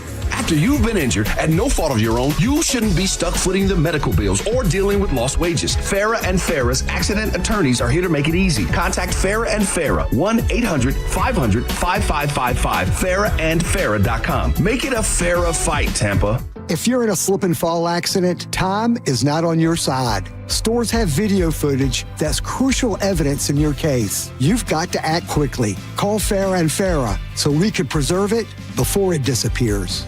Tampa. You know, for years, I've been telling you about my friends at Super Heat and Air. I use them for everything. I have them come out and do a clean and tune before the big season changes, and I've used them to replace units before, and now they just got a whole lot better. Super Heat and Air is now adding expert plumbing. That's right, Super Heat and Air, my personal choice for HVAC excellence for many years, is now in partnership with ABC Plumbing, Heat and Air, and they offer trusted, full-service plumbing solutions with the same high standards as Super Heat and Air. So now you get all the services all in one company. Every technician that comes out is drug screened, background checked, and fully vetted, and they only hire the most trustworthy professionals. Those are the people they're sending to your homes, and they have the same 24-hour day, 7-day service, because plumbing problems don't wait either, and they deliver 5-star service because nothing less is acceptable. I'm so happy to announce that Super Heat and Air is now Super Heat and Air and Plumbing. Check them out online at superheatandair.com. That's superheatandair.com for all your HVAC and plumbing needs. Tell them Mike Calta sent you. Ready to get weird? Explore the stranger side of life at the World Oddities Expo, a peculiar paradise of all things bizarre, odd, and extraordinary. Walk a wonderland of weirdness full of macabre art, jewelry, and home decor. Take taxidermy workshops, see jaw-dropping sideshow acts, culture performances, circus, and more. Don't miss the World Oddities Expo. This Saturday at the historic Coliseum. Visit worldodditiesexpo.com. 2 classic albums, 1 night of hits. Styx presents The Grand Illusion. Kevin Cronin Band presents REO Speedwagon's High Infidelity. Saturday, May 31st, Mid-Florida Credit Union Amphitheater. Brotherhood of Rock Tour. Plus Don Felder, formerly of the Eagles. Tickets on sale now at Ticketmaster.com. 2 classic albums in their entirety. Styx, The Grand Illusion, REO Speedwagons, High Infidelity. Don't miss the event of the summer. Medical malpractice and nursing home abuse cases are difficult and the stories are heartbreaking. At Bernetti PA, we fight to make sure your story is heard loud and clear. We know you may not have been ready. Call 1-800-BERNETTI. We're ready. Offices Tampa, Lakeland, Pinellas. Raise deals are here, and they're so good, even Raymond is buying. Drive a new Kia Sportage, just $479 per month. Or a new Kia Telluride, just $379 a month. Don't miss out. Claim your raise deal today. Sportage, $479 per month. Telluride, $379 a month. At Crown Kia, the better way to buy and service. Call 1-800-371-0942 for complete details. I'm Ultima Morgan of Morgan & Morgan. Every time one of my children started driving, it was terrifying. Thousands of accidents happen across the country. We see it every day. If you've been injured in a car accident, call us. Dial Pound Law or visit forthepeople.com for an office near you. This is a cat named Mo for Crunch Fitness. This Memorial Day weekend, you can join for only $1. Get 30 days free going on May 23rd through the 31st only. You go to crunch.com and enter the code HERO, and memberships will start at $9.99 a month. It's time to be your hero with world-famous group fitness classes and all the strength and cardio equipment you need at more than 500 locations nationwide. This Memorial Day weekend, join for only $1. You get 30 days free. It's the 23rd through the 31st only. Go to crunch.com and enter the code HERO. Time to get crunched. Offer ends 5/31. It's 6:30 and the branch is closed. Yep. And you couldn't find your debit card. Nope. But you're going to get cash. Yep. Cadence Bank Live Teller has extended hours, and I can get cash from my account with my driver's license. My bank can't do that. Nope. With over 300 live teller locations with extended hours, there's opportunity here.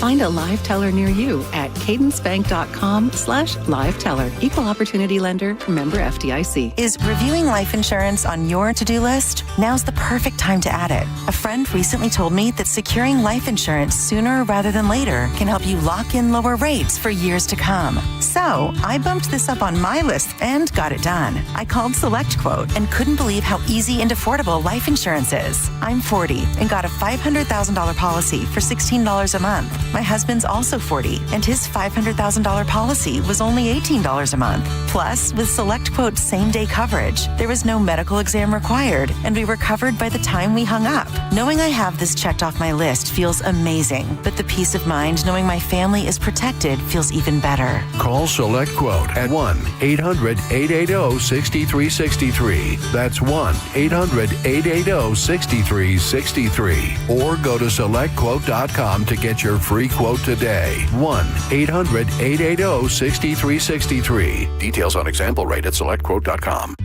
Memorial Day savings all month long at Crown Hyundai. Get financing as low as 0%. Buy with zero down or make no payments for a year on over 700 new tariff-free Hyundais. Drive a new 2025 Hyundai Tucson SE for only $259 a month. All backed by Owner Assurance, America's best warranty, including a 10-year, 100,000-mile powertrain limited warranty. Crown Hyundai, the better way to buy and service. Visit CrownHyundai.com. With approved credit, 36-month lease, 10K miles a year, $39.99 due at signing plus dealer fee and electronic filing fee.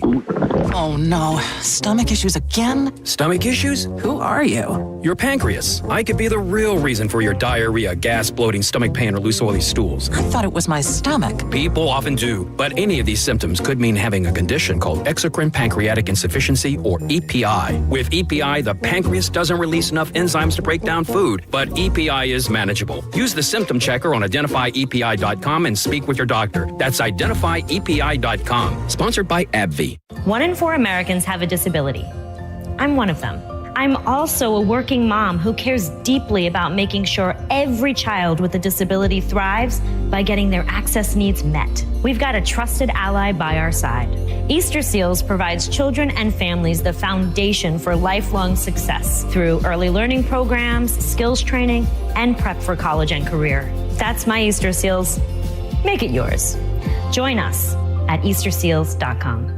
Metallica's No Repeat M72 Tour invades Raymond James Stadium June 6th and 8th. 2 shows, no repeats. Catch Metallica with Limp Bizkit and Ice Nine Kills on Friday night, and then Sunday night with Pantera and Suicidal Tendencies. Metallica, no repeat weekend. Win tickets at theboneonline.com. Involved in a car accident? We understand the pressure you're under. Call Farah and Farah, Tampa. Got a burned out light switch or broken outlet or breakers that keep flipping? Just call for a Bolt electrician online at boltelectric.com. Now, a weather update from the Sun Toyota Weather Center. Sun, Toyota.com. I'm Fox 13 Chief Meteorologist Paul Delegato. Any inland showers and storms ending tonight. Another warm and steamy night down near 80. Coming up on Wednesday, sunshine blending with some clouds. Best chance of pop-up storms will be inland and highs once again in the low to mid-90s. Now, back to Real Raw Radio. Sponsored by Anajar and Levine, Accident Attorneys. Call 1-800-747-FREE. That's 1-800-747-3733. Now, back to Senning Show with your host, John Senning.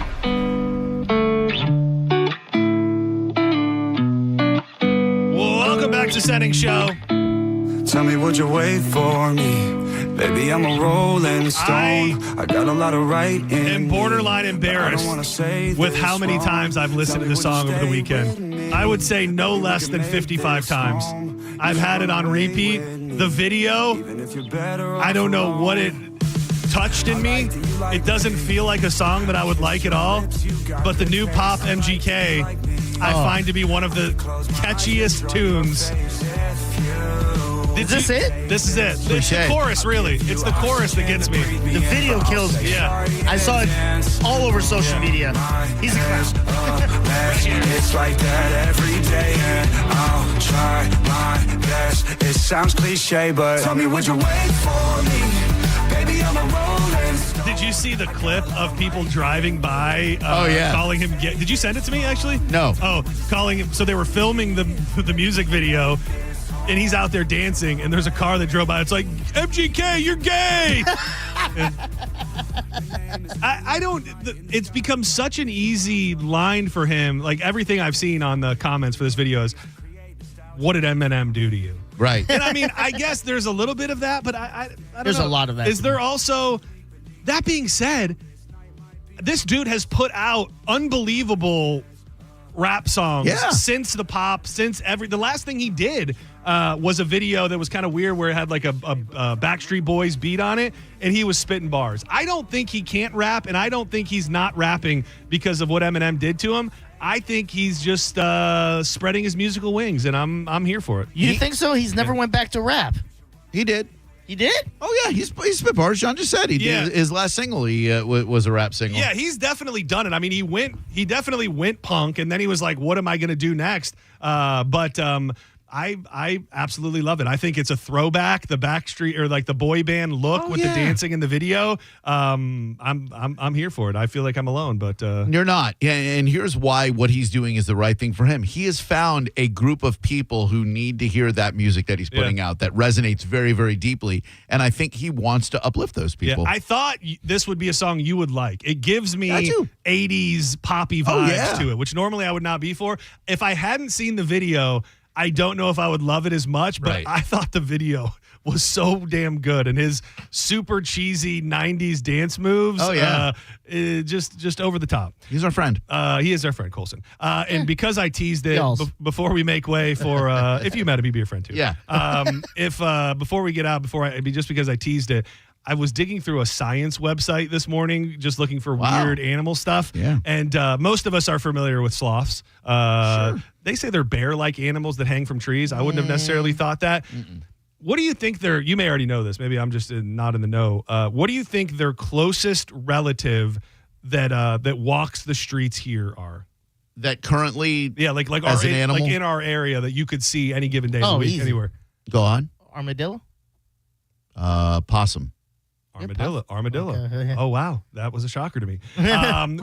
So a certain portion of sloths went extinct many, many years ago. Dude, these sloths, the genus Megatherium, were about the size of Asian bull elephants and weighed 8,000 pounds. What? The description says they look like grizzly bears that are 5 times larger. And I guess they found a bunch of new fossils, 400 new fossils of this giant version of the sloth that used to walk the earth. Hey, you guys. Yeah. Goonies, am I right? What a film. I love it. Yeah. I love it. Never say die. Now, John, do a Simpsons quote. Doe. Doe. That's really all I got. Give me my elephant. Doe. And then I don't really know what to say about it other than all of the people who hate Donald Trump as much as they do. I felt like I had a little bit of that running through me yesterday. Oh, no. When I saw his Memorial Day. Dude, what the hell? Couldn't believe it. I mean, I don't know why I couldn't believe it, but just reading that, you go, okay, this guy is completely unhinged. In a happy Memorial Day. First, you don't say that. So that, including the scum that spent the last 4 years trying to destroy our country through warped radical left minds who allowed 21 million people to illegally enter our country, many of them being criminals. It goes on and on and on. Just, I would say, read the room. I've seen a lot of people like this beaten. They're not going to break from Trump. No. But a lot of people that felt strongly enough to go, this is not it, dude. And I feel like that party and what he represents, I'm using air quotes, is supposed to be this appreciation for country and service and things like that. Sure. And to take Memorial Day to fire off a deranged, rambling, happy Memorial Day tweet, I thought was not cool. Just nuts. Not a fan. Do not go anywhere. Drew Garabo Live is coming at you next. Dizzy, thank you. Thank you to Joj for spending time with us. DefenderRuck.com. I would love if tons of people signed up for the Ruck Walk in honor of Anthony Mulstad. We talked to his buddy, his brother Will, who is a sweet, sweet guy. June 7th, I'll be out there. Make your plans if you can. Do not go anywhere. Drew Garabo Live is coming up next. We'll be back tomorrow at 1 p.m. Good night. You're listening to Setting Show on 102.5 The Bone. We are Real Raw Radio. 102.5 The Bone. The Bone bonus is back. The Bone is giving you $1,000 5 times a day, every weekday. Listen to The Bone for your chance to win $1,000 at 8 a.m., 10 a.m., noon, 2, and 5 p.m. every weekday. Want to buy something you saw on Instagram that you don't need and probably will never use? The Bone can help. It's the Bone Bonus, hooking you up with cash every single weekday. Presented to you by Farah and Farah, Tampa's accident attorneys. FarahandFarah.com. The Bone Bonus is back. 102.5 The Bone, Real Raw Radio.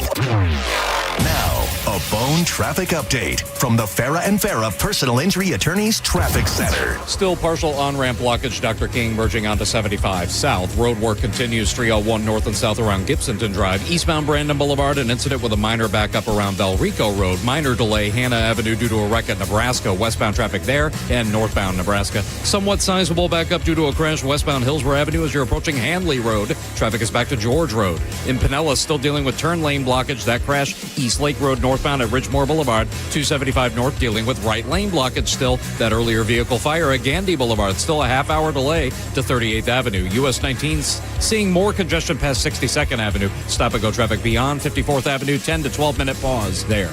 This is Eric in the Farah and Farah Traffic Center.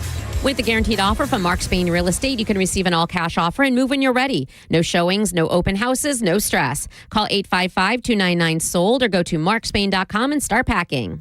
Now is the time to check your homeowner's insurance and ensure that you're covered before the next storm hits. Italiano Insurance can help give you that peace of mind. Even if your mortgage company doesn't require flood insurance, your home could still be at risk for flood.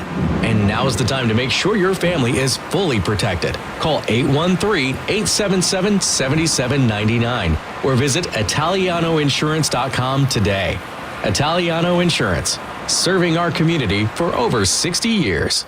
John Senning here for Furman Ford, Clearwater's big Ford store. From social media to the evening news, everyone is talking about the Ford employee pricing sales event. If you've been waiting, trying to figure out that perfect time to buy a new truck or SUV, guess what? The time is now during the Ford employee pricing sales event. What does that mean for you, you might ask? You pay exactly what a Ford employee pays across a full line of trucks and SUVs. This is an unprecedented opportunity that's going to give you massive savings on some of America's best-selling vehicles. You need to go see Bob Murray and my friends at Furman Ford today. They've got that beautiful brand new showroom on US 19 in Clearwater, and you can always check them out online at FurmanFord.com. Furman Ford, from America, for America, and make sure you let them know that John Senning sent you. At Advent Health, we know the heart.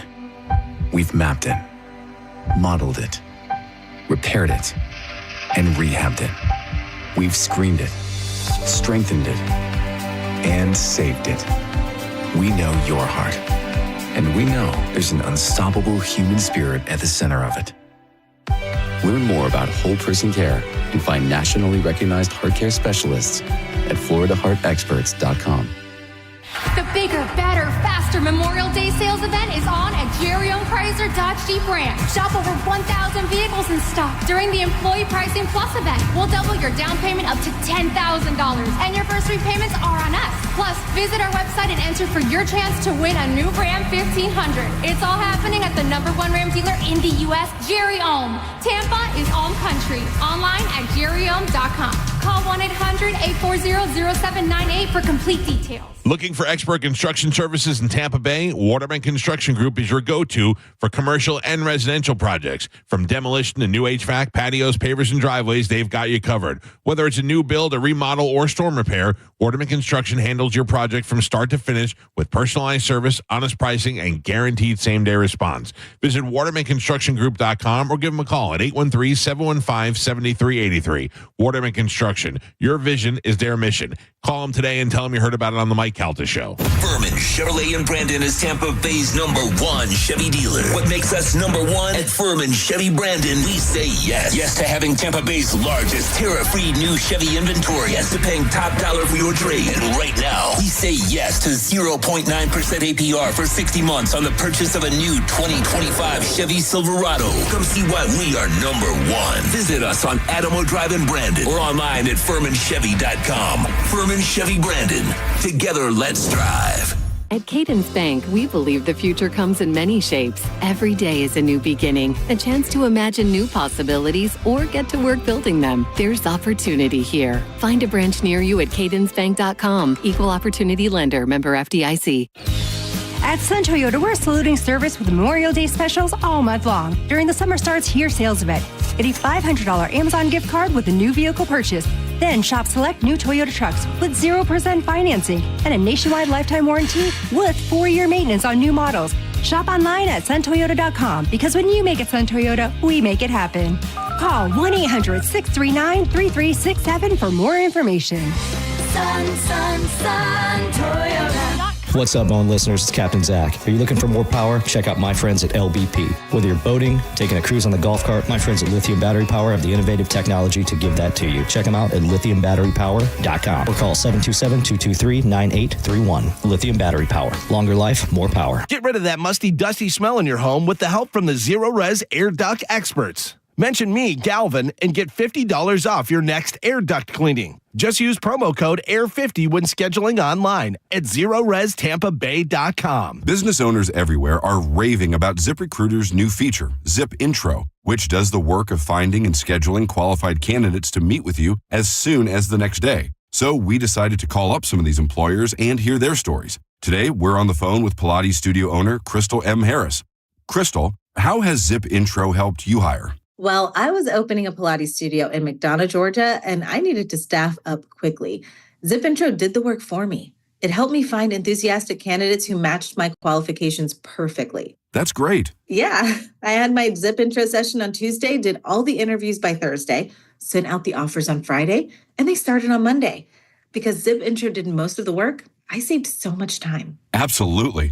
And to our listeners, you can try Zip Intro for free right now at ZipRecruiter.com/radio. Once again, that's ZipRecruiter.com/radio. ZipRecruiter.com/radio. Zip Intro. Post jobs today. Talk to qualified candidates tomorrow. I can't, in good conscience, sell something that I know is not going to keep its value. That's Keith LeClaire, who is one of only a handful of jewelers around the country who refuses to sell lab-grown diamonds. The value of these things tumbles so fast. The fact is, a natural diamond, a product of Mother Earth, takes billions of years to create. But now, machines that make lab-grown diamonds are creating them in a matter of days, leading to worldwide mass production. So if you're getting engaged or celebrating a special occasion, you need to be aware of what you're buying, what it's worth today, and what it'll be worth a year from now. Nobody will buy your diamond. No jeweler, no dealer, nobody. So if the experts won't buy them, why would you? Fads come and go, but your love is eternal. Let IDC help you celebrate that love with a diamond that is just as meaningful, as valuable, as rare, and eternal. Providing value and protecting our customer from making a big financial mistake was my job, and I feel like I've done that for 43 years.